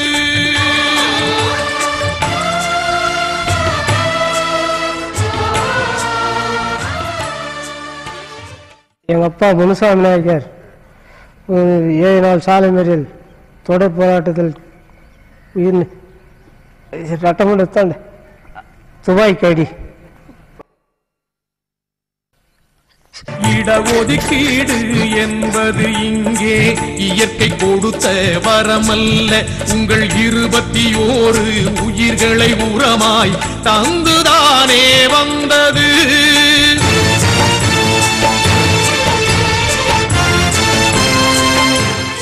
ஏழாவது நாள் சாலை மறியல் கடைசி நாள் பந்து போராட்டம் நடக்கும்போது என்னுடைய ஹரிப்பார் மகன் தம்பி ஜனண்டாபுரத்தில் ஐயா அறிக்கை விட்டுருக்கிறார்னு சொல்லி கேட்கும்போது பல எல்லாத்துக்கும் தான் போறாருன்னு கேட்டோன்னு அடித்து அவனை இங்கேயே கொண்டுட்டாங்க. போலீஸாரும் ஆஸ்பத்திரி போகிறதுக்கு விடலை, நாங்கள் போனாலும் போலீஸார் விடலை.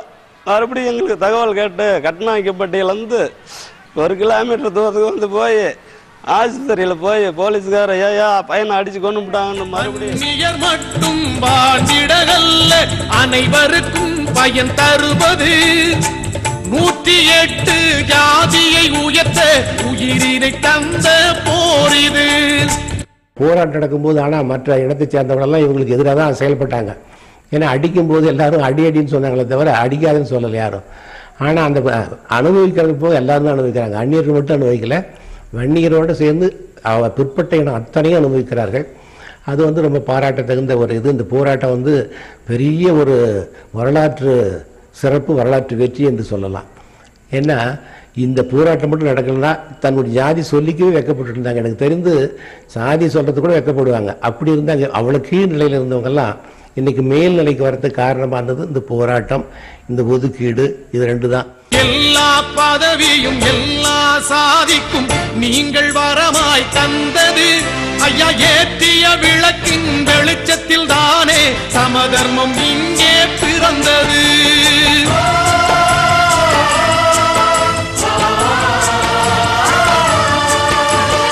இதயமுள்ளவர் இருக்கின்ற வரைக்கும் உங்கள் தியாகம் அழியாது, இமயம் நிமிர்ந்து நிற்கின்ற வரைக்கும் உங்கள் பெயரும் மறையாது.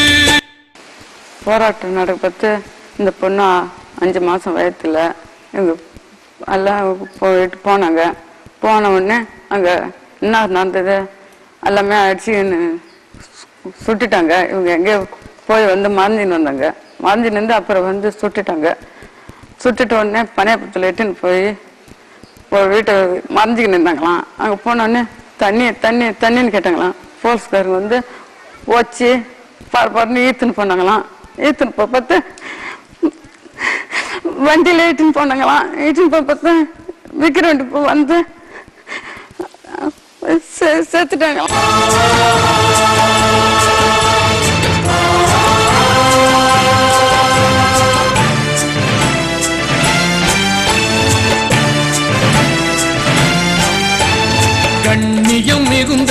ஐயாவின் கருவிழி அசைந்து வருகின்ற பாதையில் உடல் பொருள் சொந்த உயிரையும் தந்தது வன்னியர் குலத்தின் வீரர்களே.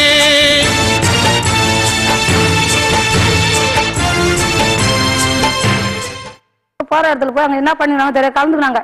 அந்த கலந்துக்கும் போது போலீஸ்காரர் என்ன பண்ணாரு, துப்பாக்கியால சுட்டுட்டாங்க. சுட்ட உடனே எனக்கு நான் வீட்டில் இருக்கிறேன், அங்கேருந்து வந்து மாரி உங்க வீட்டுக்காரர் இறந்துட்டாரு, சுட்டுட்டாங்க, சுட்டு போட்டுன்னு சொன்னாங்க. நான் குடுன்னு ஓடி பாட்டில் தண்ணி எடுத்துன்னு போனேன். அந்த தண்ணி கூட கொடுக்கூடாதுன்னு சொல்லிட்டு என்னை தெருத்தி அடிச்சு ஓடி அந்த தள்ளிட்டாங்க அந்த போலீஸ்காரர். அதோட நான் வந்து வீட்டில் இருந்துட்டேன். மறுபடியும் என்ன பண்ணாங்க, ஆஸ்பத்திரிக்கு தூக்கி போட்டுன்னு போனாங்க. போகும்போது நாங்கள் போகிறதுக்காட்டியும் வண்டியிலே தூக்கி போட்டுன்னு போயிட்டாங்க. அதோட நான் வீட்டிலே வந்து கட்டி கிடந்தேன். எனக்கு எங்கள் 2 குழந்தைங்களை விட்டு போனால் நல்லா அந்தராச்சா நிற்கிறேன். அதனால ஐயா பார்த்து தான் அந்த தலைமையில எங்களுக்கு கஞ்சி ஊற்றின்னு வராங்க. 3% மட்டுமே ஒதுக்கி முழுவதும் சுரண்டிய கூட்டத்தில் முதுகு எலும்பை உடைத்து எரிந்தது வன்னியர் குலத்தின் வீரர்களே. தன்மானம் காத்த தமிழ்மானம் காத்த உங்கள் தியாகம் பெரியது. அந்த தியாகம் தானே வன்னிய மக்களை நாடாளும் படியாய் செய்தது. போராட்டத்துக்கு போனாங்க. போகக்குள்ள வந்து சுட்டுட்டோம் நாங்கள் போலீஸுக்காரு சொல்லக்குள்ள நீ சுட்டாலும் சூடு நானுங்க தான் வந்து எல்லாம் மறிப்பு பண்ணிட்டு எல்லாம் கும்பலாக ஓடினாங்க. ஒரு 1000 பேர் ஆட்டம். போகக்குள்ள எல்லாம் ஓடிட்டாங்க. இவர் ஆட்டுக்குனாரு, ஆட்டுக்கும் சுட்டாங்க. சுட்டதும் உடனடியே நான் போய் பார்க்கறதுக்கு ஓடினேன். விட மாட்டேன்ட்டாங்க. துப்பாக்கியால போயிட்டு ஒன்று சுட்டுடுன்னு சொன்னானுவ. என்னை சுட்டாலும் சூடுங்க, நான் எங்கள் வீட்டுக்கார பார்க்கணும்னு சொன்னேன். இது மாதிரி போட்டு வாசல்ல போட்டானுவா.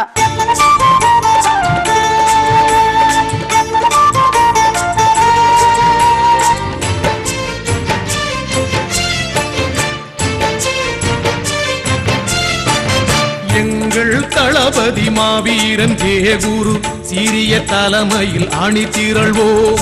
இன்றும் என்றும் ஐயாவின் சொல்லை கேட்டு அவர் வழி நடந்திடுவோம். போராட்டம் நடந்துகிட்டே இருக்குதுங்க. ஓட்டுல இருந்து அடிச்சு இழுத்துக்கிட்டு போனாங்க. ஏன் அடிச்சு இழுத்துட்டு போன, ஒன்னையும் அடிச்சு இழுத்துட்டு போயிடுமான்னு சொன்னாங்க. நானும் ரயில்வே கேட்டு இழுத்துக்கிட்டு போனாங்கன்னு அழுதுகிட்டே போனா விடமாட்டேன். கூட்டு வரலாம்னு திரும்பி போனா என்ன அடித்துக்கு போலீஸ்காரர் காலை மேல அடிச்சு காலெல்லாம் வீங்கி வெள்ளிக்கிழமை கூட்டம் திரும்பி சனிக்கிழமை இறந்து. விடுதலை எதிராக எவரினும் அவர் தடைகளை தகர்த்து முன்னேறுவோம். வீர வணக்கம் செய்து வன்னியர் விடியலை தேடி போரிடுவோம்.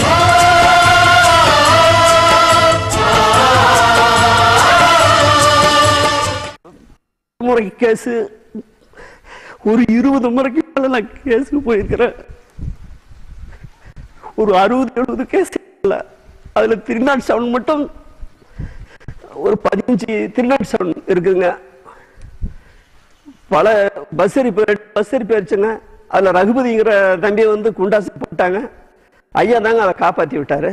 ஐயா கிட்ட வந்து ஐயா மேலே குண்டாசு போட்டாங்க, ஐயா காப்பாற்றி விட்டாரு. வந்து இஞ்சி மேல குண்டாசு போட்டாங்க, ஐயா காப்பாற்றி விட்டாரு. 2 முறை கண்டதும் சுட சொல்லி 2 முறை காலனி பிரச்சனையும் போது வந்து வன்னி சங்க பிரச்சனையும் போது பிடிச்சி போட்டதுனால அப்பப்போ போய் ஜெயில் சேலம் மத்திய சிறையில் வந்து அடைச்சிடுவாங்க. அடிக்கடி பிடிச்சி போட்டுக்கிறதுனால நான் அண்ணா கவரே போடலைங்க. 15 வருஷமா அண்ணா கவர் கூட போடலை. ஏன்னா சும்மா பிடிச்சிட்டு போகிறோம், அங்கே போய் அண்ணா கவர் அவுத்துக்கிட்டு என்னதுன்னு சொல்லி இப்போதாங்க போராட்டம் ஐயா இல்லைன்னாரு. அதுக்கு பிறகுதான் நான் அண்ணா கவரே போட்டுக்கிட்டு இருக்கிறேன். இதயமுள்ளவர் இருக்கின்ற வரைக்கும் உங்கள் தியாகம் அழியாது. இமயம் நிமிர்ந்து நிற்கின்ற வரைக்கும் உங்கள் பெயரும் மறையாது. இதயமுள்ளவர் இருக்கின்ற வரைக்கும் உங்கள் தியாகம் அழியாது. இமயம் நிமிர்ந்து நிற்கின்ற வரைக்கும் உங்கள் பெயரும் மறையாது. உயிர் வாழ்வதற்கு மட்டுமல்ல, இனம், மொழி, தேசம் காக்கும் போர் என்று வந்தால் இழப்பதற்கும் தான் என்று நிரூபித்து உயிர்விட்ட அவர்களின் அந்த தியாகத்தை போற்றும் வகையில் நினைவு தூண் அமைத்து ஒவ்வொரு வருடமும் செப்டம்பர் 17 அன்று மலர் வளையம் வைத்து வணங்கி வருகிறோம். செப்டம்பர் 17 இருந்து 23 வரை தியாகிகளின் நினைவு நாளாகவும் போற்றப்படுகிறது. உயிர் தியாகம் செய்தவர்களின் குடும்பங்களுக்கு உதவிகள் வழங்கியதோடு அவர்கள் பெயரில் அறக்கட்டளை ஒன்றையும் சமுதாயத்திற்கு பயன்படும் வகையில் நம் மருத்துவர் ஐயா தொடங்கியுள்ளார். இன்றளவும் சங்க மாநாடுகள் அவர்கள் நினைவினை போற்றிய பின்னரே தொடங்கப்படுகிறது. ஆனால் இத்தனை இழப்புகளுக்கு பின்னரும் நமக்கு இடஒதுக்கீடு கிடைத்ததா என்றால் இல்லை. மீண்டும் டிசம்பர் 12, 1988 அன்று மண்டல் குழு பரிந்துரைகளை நிறைவேற்ற கோரி ஒரு நாள் சாலை மறியல் போராட்டமும் கடை அடைப்பும் நடத்துவதென்று தீர்மானிக்கப்பட்டது. ஏற்கனவே நமது போர்க்குணத்தை அறிந்து அனுபவப்பட்டிருந்த அரசு இந்த முறை தானாகவே அரசு வாகனங்களை நிறுத்திக் கொண்டது. இதன்பின் இந்த அரசாங்கத்தை நம்பி பலனில்லை என்று புரிந்து 1989 வந்த தேர்தலை புறக்கணிப்பது என்று முடிவு செய்யப்பட்டது. நடைபெற இருந்த தேர்தலுக்காக எந்த வேட்பாளர்களும் கிராமங்களில் நுழைந்து வாக்கு சேகரிக்க முடியாத நிலை ஏற்பட்டது. காவல்துறையை வைத்து சமாளிக்க முடியாதென்பதால் ராஜீவ் காந்தி இராணுவத்தை அனுப்பி வைத்தார். அப்போதுதான் இராணுவம் மஞ்சள் பூ ஒடுக்குமுறை என்ற பெயரில் வன்னியர்கள் வீடுகளுக்குள் எல்லாம் புகுந்து அடித்து நொறுக்கி கண்ணில் பட்ட மஞ்சள் கொடி கம்பங்களை எல்லாம் வெட்டி சாய்த்தது. என்றாலும் அப்போதைய தேர்தலை வன்னியர்கள் புறக்கணிப்பு செய்தனர். இதனால் மாநிலத்தில் திராவிட முன்னேற்ற கழகம் வெற்றி பெற்று கருணாநிதி முதலமைச்சரானார். வன்னியர்கள் பிரச்சனைக்கு ஒரு முடிவு காணவில்லை என்றால் நாம் நிரந்தரமாக ஆட்சி செய்ய முடியாது என்பதை புரிந்து கொண்ட கருணாநிதி 1989 வன்னியர்கள் கேட்ட இடஒதுக்கீட்டினை கொடுத்துவிடும் முடிவுக்கு வந்தார். என்றாலும் அதன் பலனை வன்னியர்கள் அனுபவிக்க முடியாதபடி 108 சாதிகளை உள்ளடக்கி மிகவும் பிற்படுத்தப்பட்டோருக்கு 20% இடஒதுக்கீட்டினை வழங்கினார். 1980 தொடங்கி 89 வரை 10 ஆண்டுகள் போராட்டம் நடத்தியும் நம் இனத்துக்கென்று தனி இடஒதுக்கீட்டினை பெற முடியாமல் போனது. மத்திய அரசாங்கத்தை பொறுத்தவரை பிற்படுத்தப்பட்டோர் மற்றும் மிக பிற்படுத்தப்பட்டோருக்கு 1993 வரை இடஒதுக்கீடு இல்லை. அவர்கள் ஓசி எனப்படும் பொது பிரிவினராகவே கருதப்பட்டு வந்தனர். 1978 மொரார்ஜி தேசாய் பிரதமராக இருந்தபோது சமூக மற்றும் பொருளாதார ரீதியில் பின்தங்கிய மக்களை அடையாளம் காண்பதற்காக பிந்தேஸ்வரர் பிரசாத் மண்டல் என்பவர் தலைமையில் 2வது அகில இந்திய பிற்படுத்தப்பட்டோர் குழு அமைக்கப்பட்டது. அதன் அடிப்படையில் ஆய்வினை செய்து முடித்த மண்டல் குழு 1980 தனது அறிக்கையை மத்திய அரசுக்கு சமர்ப்பித்தது. மத்திய அரசு மற்றும் பொதுத்துறை நிறுவனங்களிலும் உயர்கல்வி நிறுவனங்களிலும் ஓபிசி எனப்படும் இதர பிற்படுத்தப்பட்டோர் பிரிவினருக்கு 27% இடஒதுக்கீடு வழங்க வேண்டும் என்று அந்த அறிக்கையில் கூறப்பட்டிருந்தது. ஆனால் 10 வருட காலம் இந்த பரிந்துரை மீது எந்த நடவடிக்கையுமே எடுக்கப்படவில்லை. பின்பு 1990 பிபி சிங் பிரதமரான போதுதான் இதை செயல்படுத்தும் நடவடிக்கை மேற்கொள்ளப்பட்டது. இதர பிற்படுத்தப்பட்டோர் பிரிவுக்கு 27% இடஒதுக்கீடு வழங்குவது என்ற முடிவை உயர் சாதிக்காரர்களால் ஏற்றுக்கொள்ள முடியவில்லை. எதிர்ப்புகள் எழுந்தபோதும் எடுத்த முடிவில் உறுதியாக இருந்த காரணத்தால் தன் ஆட்சியையே இழந்தார் பிபி சிங். பின்பு நீதிமன்றத்தில் வழக்கு நடந்து 1993 ஆண்டிலிருந்து இடஒதுக்கீடு முறை அமல்படுத்தப்பட்டு வருகிறது. இந்த இடஒதுக்கீடும் வேலைவாய்ப்பில் மட்டும்தானே தவிர கல்வியிலே கிடையாது. பாராளுமன்றத்தில் தொடர்ந்து ஐயா தலைமையில் போராடிய பின் கல்வியிலும் இடஒதுக்கீட்டுக்கு வழி செய்யும் மசோதா பாராளுமன்றத்தில் நிறைவேற்றப்பட்டு விட்டது. ஆனாலும் இதை செயல்படுத்த விடாமல் முன்னேறிய வகுப்பினர் தாங்களே அனைத்தையும் அனுபவிக்க தொடர்ந்து சதி செய்து எதிர்த்து வருகின்றனர். ஐயாவும் பிற முன்னணி தலைவர்களோடு கலந்து ஆலோசித்துக் கொண்டு தொடர்ந்து நம் பாராளுமன்ற உறுப்பினர்களுடன் டெல்லி சென்று போராடி வருகிறார்கள். இதிலும் வெற்றி கிடைக்கப் போகும் நாள் அதிக தொலைவில் இல்லை. தொடர்வண்டியில் படுத்து கிடக்கிறவனுக்கு உட்கார இடம் கேட்டு வருகிறவனை பார்த்தால் எரிச்சலாக இருக்கும். அதை போலத்தான் சலுகைகளை இத்தனை காலம் அனுபவித்துக் கொண்டிருக்கிறவர்களுக்கு நாம் இடஒதுக்கீடு கேட்டதும் எரிச்சல் வருகிறது. என்றாலும் நமக்கு உரிய பங்கினை ஐயாவின் வழிகாட்டுதலால் பெறுவோம், பெற்றே தீருவோம் என்பது உறுதி. வந்தவர்களும் சென்றவர்களும் எத்தனையோ பேர். ஆனால் இந்த வன்னிய சமுதாயம் ஒன்றுபட்டதும் இன்று வென்று நிற்பதும் ஐயா என்ற ஒரு தனி மனிதரின் கடும் உழைப்பால் தான். இனி முன்னேற்றமே இல்லை, அழுத்தப்பட்ட சமுதாயம் தான் இது, வீழ்த்தப்பட்ட சமுதாயம் தான் இது என்ற ஒரு நிலையில இருந்து எங்களுக்கும் வாழ்வு உண்டு, எங்களுக்கும் விடியல் உண்டு. அந்த விடியலை உருவாக்கக்கூடிய ஒருவர் பிறப்பது உண்டு. அவருக்கு பெயர்தான் டாக்டர் ராமதாஸ்.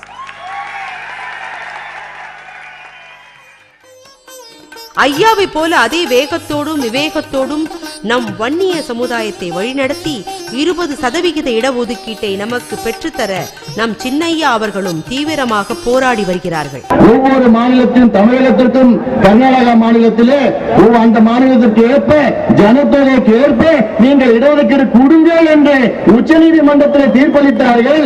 அந்த தீர்ப்பு வாயிலாக உடனடியாக ஜாதிவாரி கணக்கெடுப்பு எடுங்கள், யார் யார் எந்தெந்த மக்கள் எவ்வளவு இருக்கின்றார்கள் என்று எடுங்கள். நாங்க தமிழ்நாட்டில் 6 கோடி மக்கள் 2.5 கோடி மக்கள் இந்த வன்னிய மக்கள், இந்த 2.5 கோடி மக்களுக்கு நியாயமா நீங்க கொடுக்க வேண்டியது 33%. ஆனா நாங்க கேட்கறது எல்லாம் எவ்வளவு? வெறும் 20% தான் நாங்க கேட்கிறோம். வெறும் 20% கொடுத்துட்டு போங்க. எங்களுடைய நியாயமான கோரிக்கையை நிறைவேற்றவில்லை என்றால் தமிழகம் தாங்காது. தமிழகம் தாங்காது. ஒரு நாள், ஒரு வாரம், ஓராண்டு அல்ல, இது தேவைப்பட்டால் 7 ஆண்டு காலம் சிறைக்கு செல்ல இந்த அனுமதி அடித்தளத்தில் இருக்கின்ற வன்னிய சமுதாயத்தை நிச்சயமாக நான் முன்னேற்றியே தீர்வேன். எத்தனை போராடி இடஒதுக்கீட்டை பெற்றாலும் அதை பயன்படுத்திக் கொள்ள நமக்கு கல்வி தகுதி வேண்டாமா? வன்னிய சமுதாயத்தினர் அதனையும் பெற தாயுள்ளத்தோடு சிந்தித்த ஐயாவின் கடும் உழைப்பாலும் முயற்சியாலும் உருவானதுதான் கோனேரி குப்பத்தில் எழுந்துள்ள கல்விக் கோவில்.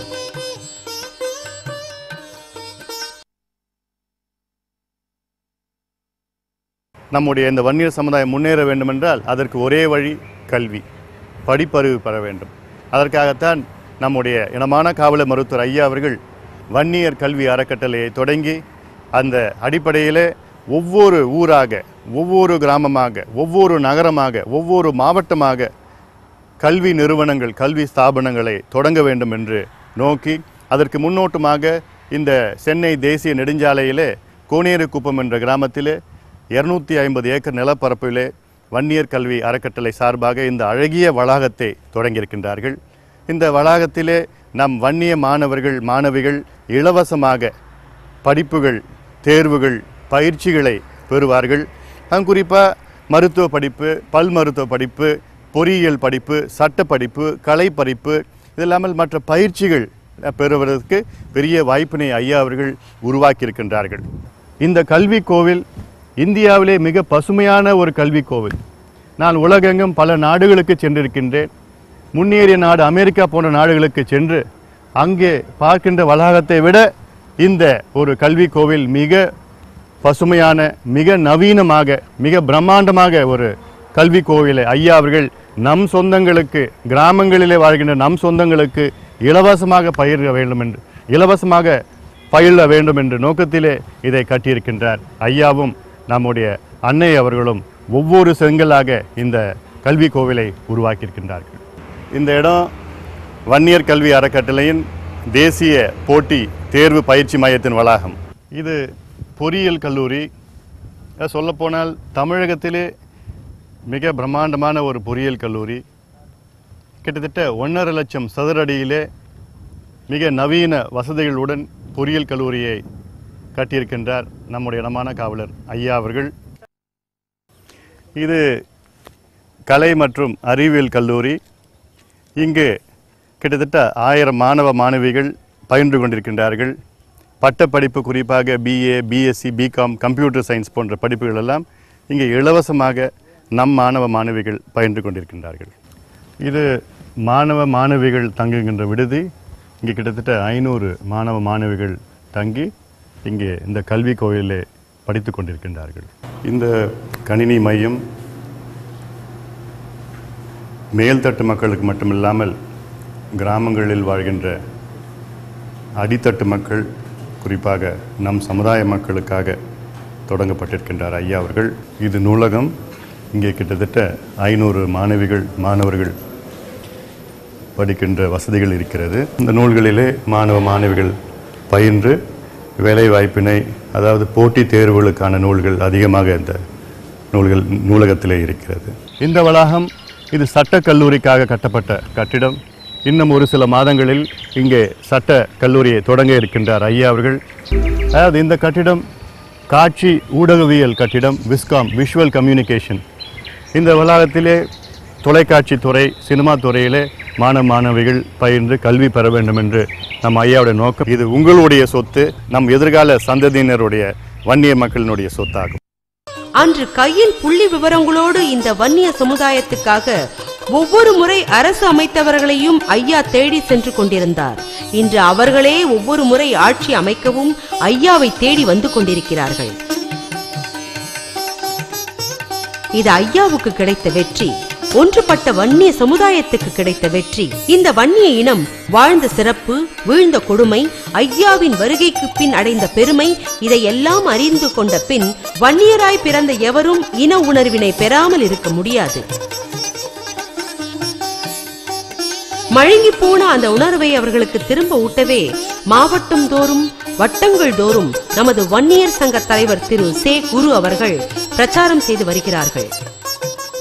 நாம் எப்படியெல்லாம் ஏமாற்றப்பட்டோம், எப்படியெல்லாம் திட்டமிட்டு ஏமாற்றப்பட்டோம், எப்படியெல்லாம் சீரழிக்கப்பட்டோம், எப்படியெல்லாம் வஞ்சகர்களால் நாசமாக்கப்பட்டோம் என்பதையெல்லாம் அவருடைய 2 மணி நேர பேச்சு புள்ளி விவரத்தோடு ஆதிகாலம் தொட்டு இக்காலம் வரைக்கும் அவர் விளக்கிய அந்த 2 மணி நேர பேச்சை கேட்ட பிறகு வன்னிய இளைஞர்கள் எந்த கட்சியிலும் இருக்க மாட்டார்கள்.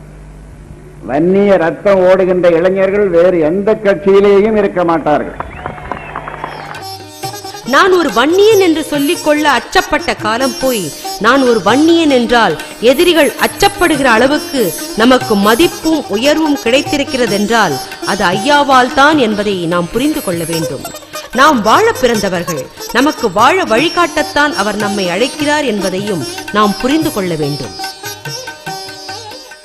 நீங்கள் வாழ பிறந்தவர்கள், நீங்கள் அனைவரும் வாழ பிறந்தவர்கள். வாழ பிறந்த நீங்கள் வாழும் வழியை உங்களுக்கு சொல்லி இருக்கின்றோம். வாழும் வழியை உங்களுக்கு தொடர்ந்து நாங்கள் சொல்லுவோம். அதை நீங்கள் கடைப்பிடித்து நடங்கள், நீங்கள் வாழ்வீர்கள், வாழ வேண்டும் என்று இந்த நேரத்திலே உங்களுக்கு சொல்லி, தமிழ் சமுதாயம் அனைத்தும் வாழ வேண்டும், ஒடுக்கப்பட்ட சமுதாயம் அனைத்தும் வாழ வேண்டும் என்று கூறி முடிக்கிறேன். வணக்கம். இதுதான் காலம் நமக்கு. இனி ஐயாவை போல ஒரு தலைவர் நமக்கு கிடைக்கப் போவதில்லை. அவர் ஆணைப்படி, அவர் வழிகாட்டுதலின்படி வேற்றுமைகளை மறந்து இன உணர்வோடு ஒன்றுபடுவோம். இன உணர்வு கடலென மூழட்டும், லட்சிய வெறியில் நரம்புகள் இருகட்டும். இத்தனை நாள் கவர்ச்சி மாயையில் மூடி கிடந்த அறிவு கண்கள் திறந்து சிவக்கட்டும். நாளை நாம் வாழப்போகிறோம். அதற்கு நாமே இந்த நாட்டை ஆளவும் போகிறோம். தாய் வீடும் தாய் நாடும் ஒளியில் மிதக்கும் தலைவர் என்றால் ஐயாவையே எண்ணிட தோன்றும்.